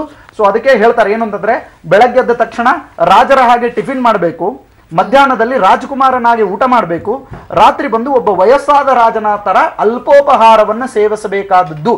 ಇದು ನಾನು ಹೇಳುವಂತಹ ಮಾತಲ್ಲ, ಇಂತು ವಿಜ್ಞಾನವೇ ನುಡಿದಂತಹ ಮಾತಿದು. ಸೊ ಈ ಮಾತನ್ನ ಅನುಸರಿಸಿಕೊಂಡು this is not a time to eat. ನಾನು ಇಲ್ಲಿ ಏನೋ ಪ್ರೂವ್ ಮಾಡಕ್ ಹೋಗ್ತೀನಿ ಅಂತಂದ್ರೆ ಅದು ಒಂದು ಮೌಢ್ಯ ಅಂತ ಆಗುತ್ತೆ. ಅಂದ್ರೆ ನೀವು ಹೇಳೋದು ಈ 10:30 ನಂತರದ ಊಟ ಸಮಯ ಅಲ್ಲ, ಸೊ ಇವತ್ತಲ್ಲ ಬೇರೆ ಯಾವ ದಿನ ಆದ್ರೂ ಕೂಡ ಈ ಸಮಯದಲ್ಲಿ ಊಟ ಮಾಡಬಾರ್ದು. ಹೌದು. ಅಲ್ಲ, ಒಂದ್ ನಿಮಿಷ ನಾನು ನಾರ್ಮಲ್ ಆಗಿ ನಾನು ನಿಮ್ಗೆ ಕೇಳ್ತೇನೆ. ನೀವೀಗ ನೈಟ್ ಶಿಫ್ಟ್ ಮುಗಿಸ್ಕೊಂಡು ನೀವು ಏನು ತಿಂದಿರಲ್ಲ, ನೈಟ್ ಶಿಫ್ಟ್ ಮುಗಿಸ್ಕೊಂಡು ಮನೆಗೆ ಹೋಗ್ತೀರಾ, ನಿಮ್ಗೆ ಚಲೋತ್ನಂಗೆ ನಿದ್ದೆ ಆಗುದಿಲ್ಲ. Okay, first. ಸೆಕೆಂಡ್ ಪಾಯಿಂಟ್, ನೀವೇನ್ ಮಾಡ್ತೀರಿ, ಏನ್ ಸಿಗ್ತದೋ ಅದನ್ನ ತಿಂದ್ಬಿಡ್ತೀರಿ. ಓಕೆ, ಇದು ಗ್ರಹಣದ ಬಿಟ್ಬಿಡ್ರಿ, ಗ್ರಹಣ ಕೇಸ್ ಬಿಟ್ಬಿಡ್ರಿ. ಬಾಕಿ ದಿನಗಳಲ್ಲಿ ಏನೋ ಸಿಗ್ತದೆ ತಗೊಂಡ್ಬಿಡ್ತೀರಿ. ನೋಡಿದ್ರಿ ಇನ್ನೊಂದು ಧಾರವಾಡದ್ದು ಒಂದು ಧಾರವಾಡದಲ್ಲ, ನೀವು ತೋರಿಸ್ಬಿಡ್ತೀನಿ, ಆಮೇಲೆ ಮಾತು ಮುಂದುವರ್ಸೋಣ. ನಾನು ನಿಮ್ಗೆ ಟೈಮ್ ಕೊಡ್ತೀನಿ. ಗ್ರಹಣ ದಿನ ಭೋಜನ ಯಾವುದೇ ಕಾರ್ಯ ಮಾಡಬಾರ್ದು ಅಂತ ಕೆಡಕಾಗುತ್ತೆ ಅನ್ನುವಂತಹ ವಿಚಾರಗಳನ್ನ ಹೇಳಿದ್ರು. ಈ ಹಿನ್ನೆಲೆಯಲ್ಲಿ ಗರ್ಭಿಣಿ ಮಹಿಳೆ ಅಲ್ಲಿ ಊಟ ಮಾಡ್ತಾ ಇರೋದು ಮತ್ತು ಅವರ ಜೊತೆಗೆ ಒಂದಷ್ಟು ಮಂದಿ ಕೂತು ಊಟ ಮಾಡ್ತಾ ಇರೋದನ್ನ ನೀವು ಗಮನಿಸ್ತಾ ಇದ್ದೀರಿ. ಗ್ರಹಣ ದಿನದ ಇಂದು ನಗರದ ಮಹಿಷಿ ಮಾರ್ಗ ಬಡಾವಣೆಯ ಜಾನಕಿ ಗುದ್ದಿ ಅವರು ಊಟ ಮಾಡ್ತಾ ಇರೋದು ಮತ್ತು ಅವರ ಆ ಮಗು ಕೂಡ ಗ್ರಹಣದಲ್ಲೇ ಹುಟ್ಟಿರೋದಂತೆ, ಆ ಲೇಡಿ ಪಕ್ಕದಲ್ಲಿ ಕೂತಿರೋರು. ಸೊ ಏನಾಗ್ಬಿಡುತ್ತೆ ನೋಡೋಣ ಅನ್ನುವಂಥ ಒಂದು ಮನಸ್ಥಿತಿ. ಧಾರವಾಡದಿಂದ ಬರ್ತಾ ಇರುವಂಥ ಲೈವ್ ಅಪ್ಡೇಟ್. 9 ತಿಂಗಳ ತುಂಬು ಗರ್ಭಿಣಿಯಾಗಿರುವಂಥ ಆಕೆ ಈ ಸಮಯದಲ್ಲಿ ಊಟ ಮಾಡ್ತಾ ಈ ಮೂಢನಂಬಿಕೆಗೆ ನಾನು ಮಾರು ಹೋಗಲ್ಲ ಅಂತ ಹೇಳ್ತಾ ಇದ್ದಾರೆ. Okay, please. ಸೊ ಈಗ ಇವರೆಲ್ಲರೂ ಊಟ ಮಾಡ್ಲಿ, ಈಗ ಇಲ್ಲ ಸ್ವಚ್ಛಂದವಾಗಿ ಊಟ ಮಾಡ್ಲಿ. ನಾ ಅವ್ರಿಗೆ ಹೇಳ್ತೇನೆ, ಸಾವಕಾಶ ಊಟ ಮಾಡ್ರಿ, ಏನಾರ ಬೇಕಂದ್ರೆ ಕೇಳಿ ಹಾಕ್ಸ್ಕೊಡ್ರಿ. ಬೆಂಗಳೂರು, ಬಳ್ಳಾರಿ, ಕಲಬುರಗಿ, ಹಾಸನ, ಮೈಸೂರು, ಧಾರವಾಡ, ದಾವಣಗೆರೆ ಮತ್ತು ಚಿಕ್ಕಬಳ್ಳಾಪುರದಲ್ಲಿ 7:34 ಈ ಸಮಯದಲ್ಲಿ ಹೇಗಿದೆ ಚಂದ್ರಗ್ರಹಣ ಅನ್ನುವಂಥ ಒಂದು ಲೈವ್ ದೃಶ್ಯವನ್ನ ನಿಮಗೆ ತೋರಿಸ್ತಾ ಇದ್ದೀವಿ. ಎಸ್ ಆಚಾರ್ಯರೇ, ಪ್ಲೀಸ್. ಸೊ ಅವ್ರಿಗೆಲ್ಲಾನು ನಿಧಾನಕ್ಕೆ ಊಟ ಆಗ್ಲಿ, ಸಾವಕಾಶ ಮಾಡ್ರಿ, ಏನೋ ಅವಸರಿಲ್ಲ. ಸೊ ನಾನು ನನ್ನ ಹೊಳ್ಳಿ ನನ್ನ ದೃಷ್ಟಾಂತಕ್ಕೆ ನಾನು ಬರ್ತೇನೆ. ಸೊ ನಾರ್ಮಲ್ ದಿನಗಳಲ್ಲಿ ನೀವು ಡ್ಯೂಟಿ ಮುಗಿಸ್ಕೊಂಡು ಹೋಗ್ತಿರ್ಬೇಕಾದ್ರೆ ಏನೋ ಒಂದು ತಿಂತೀರಾ, ಏನೋ ಆಗುತ್ತೆ. ಬೆಳಗ್ಗೆದ್ದ ತಕ್ಷಣ ಅಂದ್ರೆ ಬೆಳಗ್ಗಿನ ಕ್ರಿಯೆಗಳೆಲ್ಲ ಸರಾಗವಾಗಿ ಆಗೋದಿಲ್ಲ. You feel something acidity in your stomach, ಏನೋ ಒಂದು ಫೀಲ್ ಆಗುತ್ತೆ. You feel some uncomfortness feel ಆಗುತ್ತೆ. ಸೊ ಅಲ್ಲಿವರೆಗೂ ಹೊಂದಿಸುವವರೆಗೆ ಅಂದ್ರೆ ಆ ಒಂದು ಶೆಡ್ಯೂಲ್ಗೆ, ಅಂದ್ರೆ ಇಲ್ಲ ದಿವಸ ರಾತ್ರಿ ನಾ 10 ಊಟ ಮಾಡ್ತೀನಿ ಅಂತ ಶೆಡ್ಯೂಲ್ ಇತ್ತಂತಂದ್ರೆ ಮಾತು ಬೇರೆನೆ. ಅಥವಾ ನೀವು ಲಘು ಊಟ ಮಾಡುವಂತ ಶೆಡ್ಯೂಲ್ದವರು ಲೇಟಾಗಿ ಊಟ ಮಾಡಿದ್ರಿ ಅಂತಂದ್ರೆ ಸೊ ಆ ಸಂದರ್ಭದಲ್ಲಿ you feel somewhat uneasiness. ಹೌದಾ? ಸೊ ಇದು ಒಂದು ಯಾಕೆ ಹೇಳಿದೆ ಅಂದ್ರೆ ಇನ್ನು ಒಂದು ವಾರ ಬಿಟ್ಟು ನೋಡ್ರಿ ಅವ್ರಿಗೆ ಏನಾಗಿರುತ್ತೆ. ಅದೇನ್ ಯಾವ ತರದ ಚಮತ್ಕಾರ ಒಂದು ವಾರದಲ್ಲಿ ಆಗ್ಬಿಡುತ್ತೆ ಅಂತ. What I am saying is ವೈದ್ಯರು ಕೂಡ ಸಲಹೆ ಮಾಡುವಂತದ್ದನ್ನ ನೀವು ಹೇಳ್ತಾ ಇದ್ದೀರಿ. ಹೌದು. ಸೊ ಈಗ ಎರಡೂ ನಾನು ಹೇಳ್ತಾ ಇದ್ದೇನೆ. ಅಂದ್ರೆ ವೈದ್ಯರ ಸಲಹೆ ಮಾಡುವುದನ್ನು ಹೇಳ್ತಾ ಇದ್ದೇನೆ. ಒಬ್ಬ ಜ್ಯೋತಿಷಿಯಾಗಿ ಜ್ಯೋತಿರ್ವಿಜ್ಞಾನವನ್ನ ಕಂಡುಕೊಂಡಿದ್ದರಿಂದ ಅದರ ಸಲಹೆಯನ್ನು ನಾನು ಹೇಳ್ತೇನೆ. ನಮ್ದೆಲ್ಲರ ಸ್ವಭಾವ ಹೆಂಗದ ಅಂತಂತಂದ್ರೆ ಪುಣ್ಯಸ್ಯ ಫಲಮಿಚ್ಛಂತಿ ಪುಣ್ಯಂ ನೆಚ್ಚಂತಿ ಮಾನವ, ಪಾಪಸ್ಯ ಫಲ ನಾಸ್ತೇವ ಪಾಪಂ ಕುರುವಂತಿ ಯತ್ನತಃ ಅಂತ. ಪುಣ್ಯದ ಫಲ ಏನು ಅಂತಂದ್ರೆ ಸುಖ, ಪುಣ್ಯದ ಫಲ ಸಂತೋಷ. ಅದಕ್ಕೆ ಇವತ್ತಿನ ದಿವಸ ಎಲ್ಲರ ಹತ್ರ ದುಡ್ಡಿದೆ, ಆದ್ರೆ ಅನುಭವಿಸುವಂತ ಸೌಭಾಗ್ಯ ಇಲ್ಲ. ನಾವಿಲ್ಲಿ ಕುತ್ಕೊಂಡು ಎಷ್ಟು ಗಂಟೆವರೆಗೂ ಚರ್ಚೆ ಮಾಡಿದ್ರು ಕೂಡ ಚರ್ಚೆ ಕೇಳ್ತಾರೆ, ಆದ್ರೆ ಚರ್ಚೆಯಲ್ಲಿನ ಒಂದು ಆಚರಣೆಯನ್ನು ಕೂಡ ಯಾರು ಮಾಡೋದಿಲ್ಲ. It may be a scientific reason or it may a ಜ್ಯೋತಿರ್ವಿಜ್ಞಾನ. ಅವ್ರ ಮನಸ್ಸಿಗೆ ಬಂದಾಗೇನೆ ಅವ್ರು ಮಾಡ್ತಾರೆ. ಆದ್ರೆ ನಮ್ಮ ತಾತ್ಪರ್ಯ ಇವತ್ತಿನ ದಿವಸ ಪಬ್ಲಿಕ್ ಟಿವಿ ಈ ಅದ್ಭುತವಾದಂತಹ ವೇದಿಕೆಯ ತಾತ್ಪರ್ಯ ಎಲ್ಲಿದೆ ಅಂತಂತಂದ್ರೆ ಅವರಿಗೆ ಎರಡನ್ನು ಕೂಡ ಒಂದು ಬ್ಯಾಲೆನ್ಸ್ಡ್ ರೀತಿಯಲ್ಲಿ ನೀವು ನೋಡ್ರಿ ಅಂತನ್ನುವುದರಲ್ಲಿ ನಮ್ಮ ತಾತ್ಪರ್ಯವಿದೆ ಹೊರತು ಇದು ಸರಿ ಇದೆ ಇದು ತಪ್ಪಿದೆ ಅಂತ ಅನ್ನೋದರ ಪ್ರೂವ್ ಮಾಡೋದ್ರಲ್ಲಿ ನಾವು ಯಾರು ಕೂಡ ಇವತ್ತಿನ ದಿವಸ ಇಲ್ಲಿ ನಿರ್ಧಾರಿತರಾಗಿಲ್ಲ. ಸೊ ನನ್ನ ತಾತ್ಪರ್ಯ ಇರೋದು ಎಲ್ಲಿ ಅಂತಂತಂದ್ರೆ ಒಬ್ಬ ಡಾಕ್ಟರ್ ಯಾವ ರೀತಿಯಾಗಿ ನಿಮ್ಗೆ ಸಜೆಷನ್ ಕೊಡ್ತಾರೆ ಏನು ಅಂತಂದ್ರೆ ಮೆಣಸಿನಕಾಯಿ ಬಹಳ ತಿಂದ್ರೆ ನಿನಗೆ ತ್ರಾಸ ಆಗ್ತದಪ್ಪ, ಈಗ ಆಗದೆ ಇದ್ರು ಕ್ರಮೇಣವಾಗಿ ನಿನಗೆ ತ್ರಾಸ ಆಗ್ತದೆ. ಭಾಳ ಓಡಾಡಿದ್ದಿ, ಭಾಳ ಮೇಲೆ ಕೂತಿದ್ದಿ ಅಂತಂದ್ರೆ ಕಾಲು ಹಿಡ್ಕೋತಾವೆ, ಕೆಳಗೆ ಕೂಡ್ಲಿಕ್ಕೆ ಬರುವುದಿಲ್ಲ. ಸೊ ಇದೆಲ್ಲವೂ ಕೂಡ ಕಾಲಾಂತರದಲ್ಲಿ ನಿಮಗೆ ಫಲ ಕೊಡುವಂಥದ್ದು. ಅದೇ ರೀತಿಯಾಗಿ ನನ್ನ ತಾತ್ಪರ್ಯವೂ ಕೂಡ ಇಷ್ಟೇ. ಪುಣ್ಯದ ಮೇಲೆ ಇಡೀ ಜಗತ್ತು ನಿಂತಿದೆ, ಪುಣ್ಯವನ್ನ ಮಾಡಲಿಕ್ಕೆ ಬೇಕು. ಅದಕ್ಕೆ ಧರ್ಮದ ತಾತ್ಪರ್ಯವನ್ನ ನಾನು ನಿಮಗೆ ತಿಳಿಸ್ಬಿಡ್ತೇನೆ. ನಾನು ಹೇಳುವಂತಹ ಮಾತಲ್ಲ, ಭಾಗವತ ಹೇಳಿದಂತಹ ಮಾತು. ಅದೇನು ಅಂತಂದ್ರೆ ಧರ್ಮ ಯಾವುದು ಅಂತ ಪ್ರಶ್ನೆ ಮಾಡ್ಕೊಂಡ್ರೆ ಐ ಡೋಂಟ್ ಸೇ ಪೂಜೆ ಮಾಡುವುದು ಒಂದೇ ಧರ್ಮ, ಐ ಡೋಂಟ್ ಸೇ ಇನ್ನ ಈ ವೇಷಭೂಷವನ್ನ ಹಾಕಿಕೊಂಡು ಇರುವುದೇ ಧರ್ಮ, ಐ ಡೋಂಟ್ ಸೇ ನಾನು ಕುಳಿತುಕೊಂಡು ಜಪ ಮಾಡ್ತೇನೆ ಜಪಮಣಿಯನ್ನು ಹಿಡ್ಕೊಂಡು ಅಂತಂದ್ರೆ ಅದು ಧರ್ಮ ಅಲ್ಲ, ನಾನು ಜನಿವಾರ ಹಾಕೊಳ್ತೇನೆ ಇದು ಧರ್ಮ ಅಲ್ಲ. ಧರ್ಮ ಅಂದ್ರೆ ಯಾವುದು ಅಂತಂತಂದ್ರೆ ಸರಿಯಾದಂತಹ ಧರ್ಮ ಯಾವುದು ಅಂತಂತಂದ್ರೆ ಯಾವಾಗ ಮನುಷ್ಯ ಕೆಳಗಡೆ ಬೀಳ್ತಾ ಇರ್ತಾನೆ ಅವನನ್ನ ಯಾವುದು ಎತ್ತಿ ಹಿಡಿತದೆ ಅದು ಧರ್ಮ ಅಂತ ಕರೆಸಿಕೊಳ್ಳಲ್ಪಡ್ತದೆ. So all the things which are present in Dharmashastra, ನೀವು ಯಾರಿಗೋ ಒಬ್ರಿಗೆ ಸಹಾಯ ಮಾಡಿ ಅದು ಧರ್ಮ, ಒಬ್ಬ ವಿದ್ಯಾರ್ಥಿಗೆ ವಿದ್ಯಾದಾನ ಮಾಡಿ ಅದು ಧರ್ಮ, ಭಿಕ್ಷುಕನಿಗೆ ಭಿಕ್ಷೆಯನ್ನು ಕೊಡಿ ಅದು ಧರ್ಮ. ಯಾವುದು ಕೂಡ ಧರ್ಮವಾಗಬಹುದು if there is a completion ಅಥವಾ ಒಂದು ಡೆಡಿಕೇಶನ್ ಅವರ ಪ್ಯಾಷನ್ ಅವರ ಸಮರ್ಪಣೆ ಅದರಲ್ಲಿ ಆ ಭಾವ ಇತ್ತು ಅಂತಂದ್ರೆ ಅವಶ್ಯವಾಗಿ ಯಾವುದು ಕೂಡ ಧರ್ಮವಾಗಬಹುದು. ಸೊ ಇವತ್ತಿನ ದಿವಸ ಧರ್ಮ ಅಂತಂದ್ರೆ ಪೂಜೆ ಅಂತನೂ ಒಂದೇ ಒಂದು ಕಾನ್ಸೆಪ್ಟ್ ಇದ್ದಿದ್ದರಿಂದ ಆ ಒಂದು ದೃಷ್ಟಿಕೋನದಲ್ಲಿ ನಾವು ವಿಚಾರ ಮಾಡ್ತಾ ಇದ್ದೇವೆ. ಇವತ್ತಿನ ದಿವಸ ಅವಶ್ಯವಾಗಿ ಇವರೆಲ್ಲರೂ ಕೂತು ಊಟ ಮಾಡಲಿ, ನಾನು ಇವ್ರಿಗೆ ಕೆಡಕಾಗ್ಲಿ ಅಂತ ನಾನು ಬಯಸುವುದಿಲ್ಲ, ಕೆಡಕಾಗ್ಲಿ ಅಂತ ನಾನು ಹೇಳುವುದಿಲ್ಲ. ಅಥವಾ ಒಂದು ವಾರ ಬಿಟ್ಟು ನೀವು ತೋರಿಸ್ತಿರಲ್ಲ, ಸೊ ತೋರಿಸಿ ಅಂತನೂ ನಾನು ನಿಮ್ಗೆ ರಿಕ್ವೆಸ್ಟ್ ಮಾಡಲ್ಲ. ಬಟ್ ನಾನು ಹೇಳೋದು ಏನು ಅಂತಂದ್ರೆ ಇಟ್ಸ್ ಅ ಪ್ರಿಕಾಷನ್ಸ್. ನಿಮ್ಮ ಮನೆಯೊಳಗೆ ಕ್ರೋಸಿನ್ ಯಾಕೆ ಇಟ್ಕೊಂಡಿರ್ತೀರಿ, ಬ್ರೂಫೆನ್ ಯಾಕೆ ಇಟ್ಕೊಂಡಿರ್ತೀರಿ, ಪೇನ್ ಕಿಲ್ಲರ್ ಯಾಕೆ ಇಟ್ಕೊಂಡಿರ್ತೀರಿ? ರೋಗ ಬರಲಿ ಅಂತನಾ ಅಥವಾ ರೋಗ ಬಂದಾಗ ಇರಲಿ ಅಂತನಾ? ಎದಕ್ಕೆ ಇಟ್ಕೊಳ್ಳೋದು ಗುಳಿಗಿನ ಅಂತ? ಸೊ ಹಾಗೆ ಧರ್ಮದಲ್ಲಿಯೂ ಕೂಡ ಸ್ವಚ್ಛತೆಯನ್ನು ಹೇಳಿದ್ರು, ಅದರ ಜೊತೆಗೆ ಒಂದು ಒಳ್ಳೆಯ ನಿನಗೆ ಪಾಸಿಟಿವಿಟಿ ಇರಲಿ ಅಂತ. ಇವತ್ತಿನ ದಿವಸ ಬೆಂಗಳೂರಲ್ಲಿ ಸೈಕೈಟಿಸ್ಟ್ ಎಷ್ಟು ದುಡಿತಾ ಇದ್ದಾರೆ ಗೊತ್ತಾ ನಿಮಗೆ? ಯಾಕೆ ಅಂತಂದ್ರೆ ಎಲ್ಲ ಏನು ಇಂಜಿನಿಯರ್ಸ್ ಬಂದು ಇಲ್ಲೇ ಒಕ್ಕರ್ಸ್ಕೊಂಡ್ಬಿಟ್ಟಿದ್ದಾರೆ ಬೆಂಗಳೂರಲ್ಲಿ. ಕಲ್ಲು ಒಗದ್ರಿ ಅಂತಂದ್ರೆ ನಾಯಿಗೆ ಬೀಳಲ್ಲ, ಇಂಜಿನಿಯರ್ಗಳಿಗೆ ಬೀಳುತ್ತೆ. ಅವ್ರು ಹೆಂಗ್ ದುಡಿಸ್ಕೋತಾರೆ ಅಂತಂದ್ರೆ ಕತ್ತಿ ದುಡಿಸ್ಕೊಂಡಂಗೆ ದುಡಿಸ್ಕೋತಾರೆ. ಸೊ ಸೈಕಾಲಜಿಕಲಿ ಬಹಳ ಹೆವಿ ಆದ್ರೆ ಒಂದ್ ನಿಮಿಷ ನಾನು ಮಾತು ಮುಗಿಸ್ಬಿಡ್ತೇನೆ. ಸೈಕಾಲಜಿಕಲಿ ಅವ್ರು ಹೊಡೆದು ಬಿದ್ದಾಗ there should be a support. So ಯಾರು ಇವತ್ತಿನ ದಿವಸ ಗುರುಗಳಿಗೆ ಹೋಗ್ತಾ ಇಲ್ಲ, ದೇವಸ್ಥಾನಗಳಿಗೆ ಹೋಗ್ತಾ ಇಲ್ಲ, ಪಾಸಿಟಿವಿಟಿ ಕ್ರಿಯೇಟ್ ಆಗ್ತಾ ಇಲ್ಲ. ಸೊ ಆ ಪಾಸಿಟಿವಿಟಿಯನ್ನ ನಮ್ಮಂತಹ ರೇಣುಕಾರಾಧ್ಯ ಗುರುಗಳಂತವರು ನಮ್ಮಂತವ್ರು ಎಲ್ಲೋ ಒಂದೆರಡು ಕಡೆ ನಾವು ಪ್ರಯತ್ನ ಮಾಡಿ ಈ ನೀವು ಏನು ವೇದಿಕೆ ಕೊಡ್ತಾ ಇದ್ದೀರಿ ಈ ವೇದಿಕೆ ಮುಖಾಂತರವಾಗಿ ದೈವವನ್ನು ನಂಬಿ there will be a positivity, ಧರ್ಮವನ್ನು ಮಾಡಿ there will be a creativity, and ಇವು ಎರಡೂ ಸೇರ್ತು ಅಂತಂದ್ರೆ there will be a passion. That ಪ್ಯಾಷನ್ನಲ್ಲಿ ಒಂದು ಸ್ವಲ್ಪ ಡೆಡಿಕೇಶನ್ ಹಾಕಿ at the end of the day we want nothing but we want ಅಂದ್ರೆ ಒಬ್ಬ ಜನಸಾಮಾನ್ಯನ ನಾವು ಒಬ್ಬ ಸಕ್ಸಸ್ಫುಲ್ ಮನುಷ್ಯನನ್ನಾಗಿ ನೋಡಬೇಕು ಅಂತನ್ನುವ ಮನಸ್ಥಿತಿ ಇದೆ ಹೊರತು ಫೈನಲಿ ಗ್ರಹಣ ಗ್ರಹಚಾರ ಅನ್ನೋದನ್ನ ನೀವು ಸುಳ್ಳು ಅಂತ ಹೇಳ್ತೀರಾ, ಅಥವಾ ಆ ತರದ ಒಂದು ಸಾಧ್ಯತೆಗಳು ಇದೆ, ನಾವು ಎಚ್ಚರಿಕೊಳ್ಬೇಕಂತ ಅನಿವಾರ್ಯತೆ ಇದೆ ಅಂತೀರಾ? ಗ್ರಹಣ ಗ್ರಹಚಾರ ಅದು ಸುಳ್ಳು ಅಂತ ಹೇಳಿಕ್ ಬರೋದಿಲ್ಲ, ಯಾಕಂದ್ರೆ ಪಬ್ಲಿಕ್ ಟಿವಿಯಲ್ಲಿ ಲೈವ್ ಆಗಿ ಕಾರ್ಯಕ್ರಮ ನಡೆದಿದೆ, ಗ್ರಹಣದ ಮೇಲೆ ನಡೆದಿದೆ. ಹಿಂಗಾಗಿ ಗ್ರಹಣ ಇದ್ದಿದ್ದಿಲ್ಲ ಅಂದ್ರೆ ಪಬ್ಲಿಕ್ ಟಿವಿ ಅವ್ರ ಮಧ್ಯೆ ಕ್ಯಾಮ್ರಾನೇ ಹೊರಗೆ ತೆಗಿತಿದ್ದಿಲ್ಲ. ಸೊ ಹಿಂಗಾಗಿ ಗ್ರಹಣ ಸತ್ಯ ಇದೆ. ಗ್ರಹಣ ಸತ್ಯ ಇದ್ದಿದ್ದಕ್ಕಾಗಿ ಈ ವೇದಿಕೆ ಇವತ್ತು ನಿರ್ಮಾಣ ಆಗಿದೆ. ಗ್ರಹಣ ಸತ್ಯ ಚಂದ್ರಗ್ರಹಣ ಸತ್ಯ, ಆದ್ರೆ ಗ್ರಹಚಾರ ಸತ್ಯನಾ? ಗ್ರಹಚಾರನೂ ಸತ್ಯ. ಗ್ರಹಣ ಸತ್ಯ ಇದೆ ಅಂತಂದ್ಮೇಲೆ ಗ್ರಹಚಾರ ಹೆಂಗ್ ಸುಳ್ಳಾಗಕ್ಕಾಗುತ್ತೆ? ಗ್ರಹಣ ಸತ್ಯ ಇದೆ ಅಂತಂದ್ಮೇಲೆ ಅಲ್ಲ ಏನಂತಾರೆ, ನಾನು ಸತ್ಯ ಆದ್ರೆ ನನ್ನ ಒಳಗಿದ್ದಂತ ಹಾರ್ಟ್ ಸುಳ್ಳು ಅಂತ ಹೇಳಕ್ಕಾಗತ್ತಾ? ಇಲ್ಲಲ್ಲ. ಗ್ರಹಣ ಹೆಂಗ್ ಸತ್ಯನೋ ಹಂಗೆ ಗ್ರಹಚಾರನೂ ಸತ್ಯ, ಗ್ರಹಚಾರದಿಂದ ಆಗುವ ಫಲನೂ ಸತ್ಯ. ನಾನು ಹೇಳೋದಿಷ್ಟೇ. ನಾ ಅದಕ್ಕೆ ಆಗ ಉತ್ತರ ಹೇಳ್ಬಿಟ್ಟೇನೆ ಇದಕ್ಕೇನು ಅಂತಂದ್ರೆ, ಪುಣ್ಯಸ್ಯ ಫಲಂ ಇಚ್ಛಂತಿ ಪುಣ್ಯಂ ನಿಚ್ಛಂತಿ ಮಾನವ, ಪಾಪಸ್ಯ ಫಲಂ ನಾಸ್ತೇವ ಪಾಪಂ ಕುರುವಂತಿ ಅಂತ. ಇದೇ ಜನ ನಾಳೆ ಬೆಳಗ್ಗೆದ್ದು ನನ್ನ ಪ್ರೋಗ್ರಾಮಿಗೆ ಫೋನ್ ಮಾಡ್ತಾರೆ, ನನಗೆ ಹಿಂಗ್ ಸಮಸ್ಯೆ ಆಗಿದೆ ಹಂಗ್ ಸಮಸ್ಯೆ ಆಗಿದೆ ಅಂತ. ಅವಾಗ ನಾನು ಅವರಿಗೆ ಸರಿಯಾದಂತ ಉತ್ತರವನ್ನ ನಾನು ಅವರಿಗೆ ಹೇಳ್ತೇನೆ. ಅದು ನೆವರ್ ಎಂಡಿಂಗ್. ಜನರ ಸಮಸ್ಯೆ ಇಲ್ಲ ಅಂತ ಹೇಳೋದು ಅದು ಸಾಧ್ಯನೇ ಇಲ್ಲ.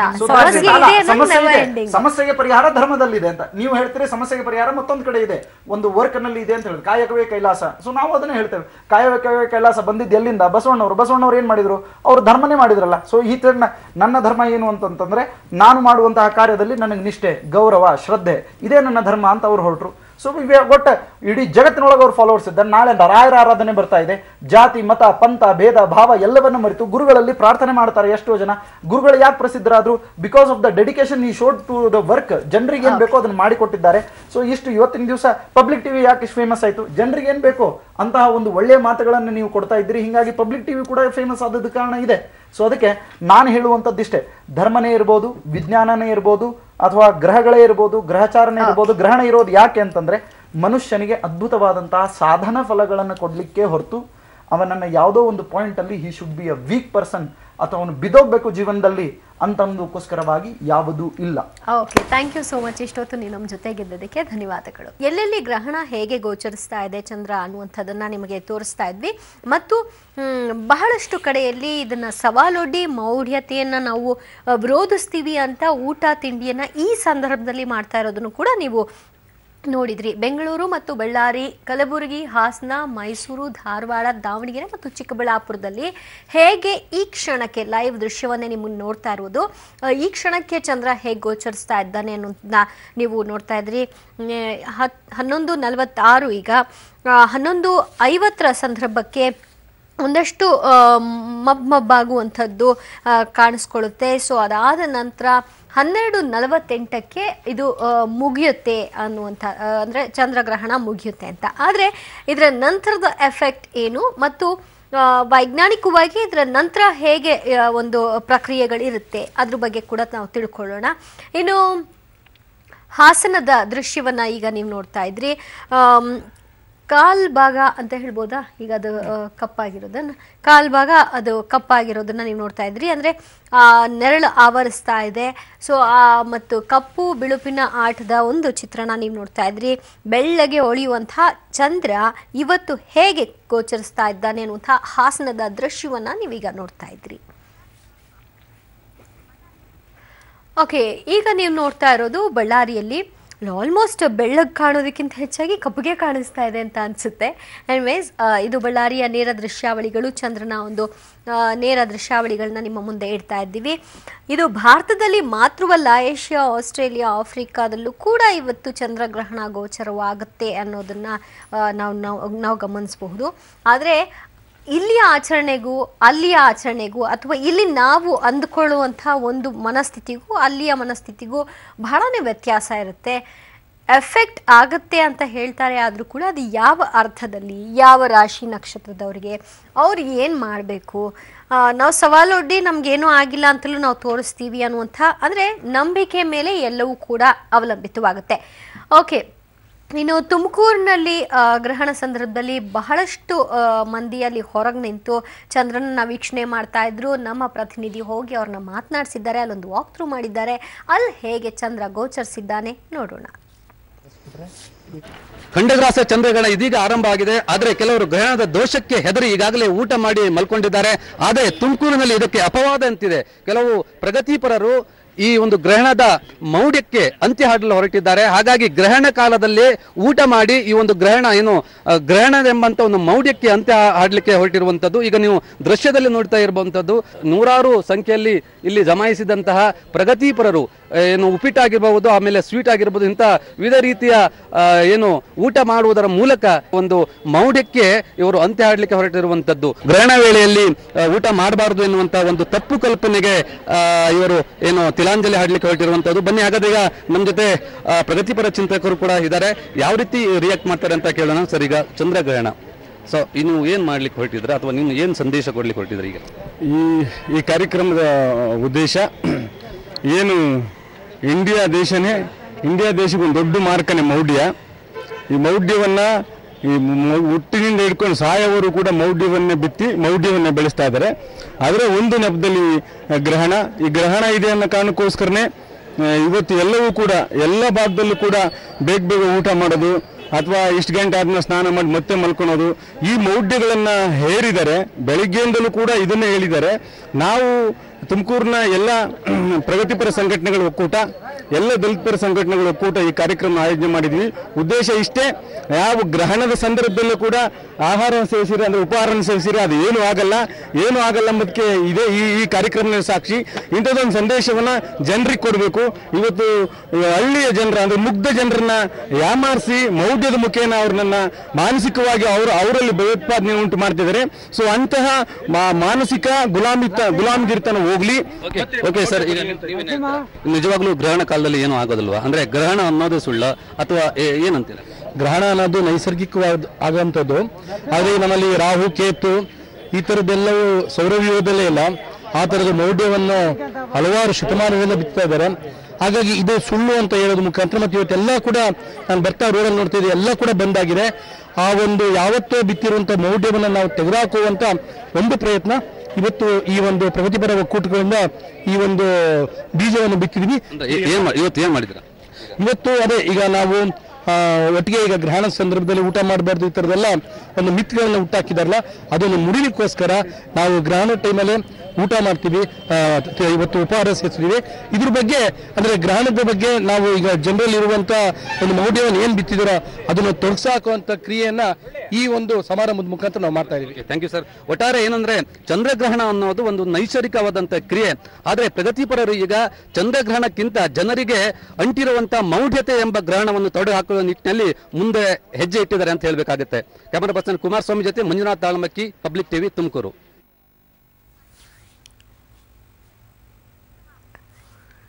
ಓಕೆ, ಸೊ ಇದಕ್ಕೆ ಏನಂತಾರೆ? ಈಗ ನೋಡಿದ್ರೆ ಹುಬ್ಬಳ್ಳಿಯಲ್ಲಿರಬಹುದು, ಧಾರವಾಡದಲ್ಲಿರಬಹುದು, ತುಮಕೂರಿನಲ್ಲಿ ಈ ಟೈಮಲ್ಲೇ ಊಟ ಮಾಡೋಣ, ಏನಾಗತ್ತೆ ನೋಡೋಣ ಅಂತ.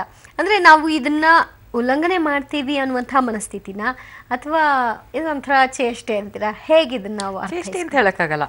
ಈಗ ಅವರು ನಿಮ್ಮ ಪ್ರತಿನಿಧಿ ಹೇಳಿದ್ರಲ್ಲ, ಈ ಮೌಢ್ಯತೆ ಅಂತ ಒಂದು ಹಿಡಿದಿರೋ ಅಂತಹ ಗ್ರಹಣನ ತೆಗೆಸ್ಬೇಕು ಅಂತ ತುಂಬ ಚೆನ್ನಾಗಿ ಹೇಳಿದ್ರು. ಅದನ್ನು ಮಾಡೋದಕ್ಕೋಸ್ಕರ ಇವರೆಲ್ಲ ಈ ಥರ ಮಾಡ್ತಾ ಇದ್ದಾರೆ. ಅವರು ಜನಗಳಿಗೆ ಇಲ್ಲ, ಇದು ನಾವು ಹೆದರ್ಕೋಬಾರ್ದು, ಹೆದರ್ಕೊಳ್ಳೋದ್ರಿಂದ ನಮಗೇನೂ ಆಗೋದಿಲ್ಲ, ನೀವು ಧೈರ್ಯವಾಗಿರಿ ಅಂತ ಹೇಳೋದಕ್ಕೆ ಎಷ್ಟೋ ಜನ ಪ್ರಯತ್ನ ಪಡ್ತಾರೆ. ಅಂಥದ್ರಲ್ಲಿ ಅವರು ಈ ಟೈಮ್ನಲ್ಲೇ ಊಟ ಮಾಡ್ತಾರೆ ಅಂತಲ್ಲ, ಬಟ್ ಅವರು ಪ್ರಾಬಬ್ಲಿ ಊಟ ಮಾಡಿರ್ತಾರೆ, ಮತ್ತೆ ಇನ್ನೊಂದ್ಸತಿ ಸೆಕೆಂಡ್ ಟೈಮ್ ಚಾಲೆಂಜ್ ಮಾಡೋಕ್ಕೋಸ್ಕರ ಮಾಡ್ತಾರೆ. ಅಂದ್ರೆ ಏನೂ ಆಗೋದಿಲ್ಲ ಅಂತ ಜನಗಳಿಗೆ ತೋರ್ಸಕ್ಕೋಸ್ಕರ. ಓಕೆ, ಸೊ ಇದು ಪ್ರಕೃತಿ ಮೇಲೆ ಈ ಚಂದ್ರಗ್ರಹಣದ ನಂತರದ ಅಥವಾ ಈ ಕ್ಷಣಕ್ಕೆ ಏನು ಪರಿಣಾಮ ಬೀರಬಹುದು? ಪ್ರಕೃತಿ ಮೇಲೆ ಯಾವ ಪರಿಣಾಮನೂ ಆ ಥರ ಬೀರಕ್ಕೆ ಸಾಧ್ಯ ಇಲ್ಲ. ಈ ಗ್ರಹಣದಿಂದ ಚಂದ್ರನ ಗ್ರಾವಿಟಿ ಇದೆಯಲ್ಲ, ಅದು ನಮ್ಮ ಭೂಮಿ ಮೇಲೆ ಯಾವಾಗಲೂ ಪರಿಣಾಮ ಇದ್ದೇ ಇರುತ್ತೆ. ಲೋ ಟೈಡು, ಹೈ ಟೈಡು, ಬೆಳಗ್ಗೆ, ಮಧ್ಯಾಹ್ನ, ಸಾಯಂಕಾಲ, ಹಿಂಗೆ ನಮ್ಮದು ಸಮುದ್ರದಲ್ಲಿ ನಾವು ನೋಡ್ತಾ ಇರ್ಬೋದು. ಇದಕ್ಕಿಂತ ಮೇಯ್ನಾಗಿ ಈಗ ನಮ್ಮ ಭೂಮಿ ಒಂದೇ ರೀತಿನಲ್ಲಿ ಹಿಂಗೆ ವಾಲ್ಕೊಂಡಿದೆ. ಅದು ಯಾತಕ್ಕೆ ಹಿಂಗಾಗಿಲ್ಲ ಅಥವಾ ಹಿಂಗಾಗಿಲ್ಲ? ಇದು ಚಂದ್ರನ ಆಕರ್ಷಣೆಯಿಂದ ಮಾತ್ರ ಸಾಧ್ಯ. ಈಗ ಚಂದ್ರನ ನೀವು ಅಲ್ಲಿಂದ ಸ್ವಲ್ಪ ದೂರ ತೆಗೆದುಬಿಟ್ರೆ ನಮ್ಮ ಭೂಮಿ ಉಲ್ಟಾ ಆಗುತ್ತೆ. ಅಲ್ಲಿರೋ ನಾವೆಲ್ಲರೂ ಡಮಾರ್ ಅಂತೀವಿ. ಸೊ ಭೂಮಿ ನಮಗೆ ಚಂದ್ರ ತುಂಬ ಮುಖ್ಯ, ಎಸ್. ಬಟ್ ಈ ಗ್ರಹಣದಿಂದ ನಮ್ಗೆ ಈ ಥರ ಎಲ್ಲ ಆಗುತ್ತೆ ಅನ್ನೋದು ಅದು ತಪ್ಪು. ಓಕೆ, ಗ್ರಹಣದಿಂದ ಏನೂ ಆಗಲ್ಲ. It is a natural phenomenon. It keeps happening every time. Okay, Chandra is very important for us. ಚಂದ್ರನಿಂದ ನಮಗೆ ತುಂಬಾ ಅನುಕೂಲ ಇದೆ. ನಮ್ಮ ಭೂಮಿ ಸ್ಥಿರವಾಗಿ ಒಂದು ಇದರೊಳಗೆ ನಿಂತಿರೋದೇ ಚಂದ್ರನಿಂದ. ಕರೆಕ್ಟ್.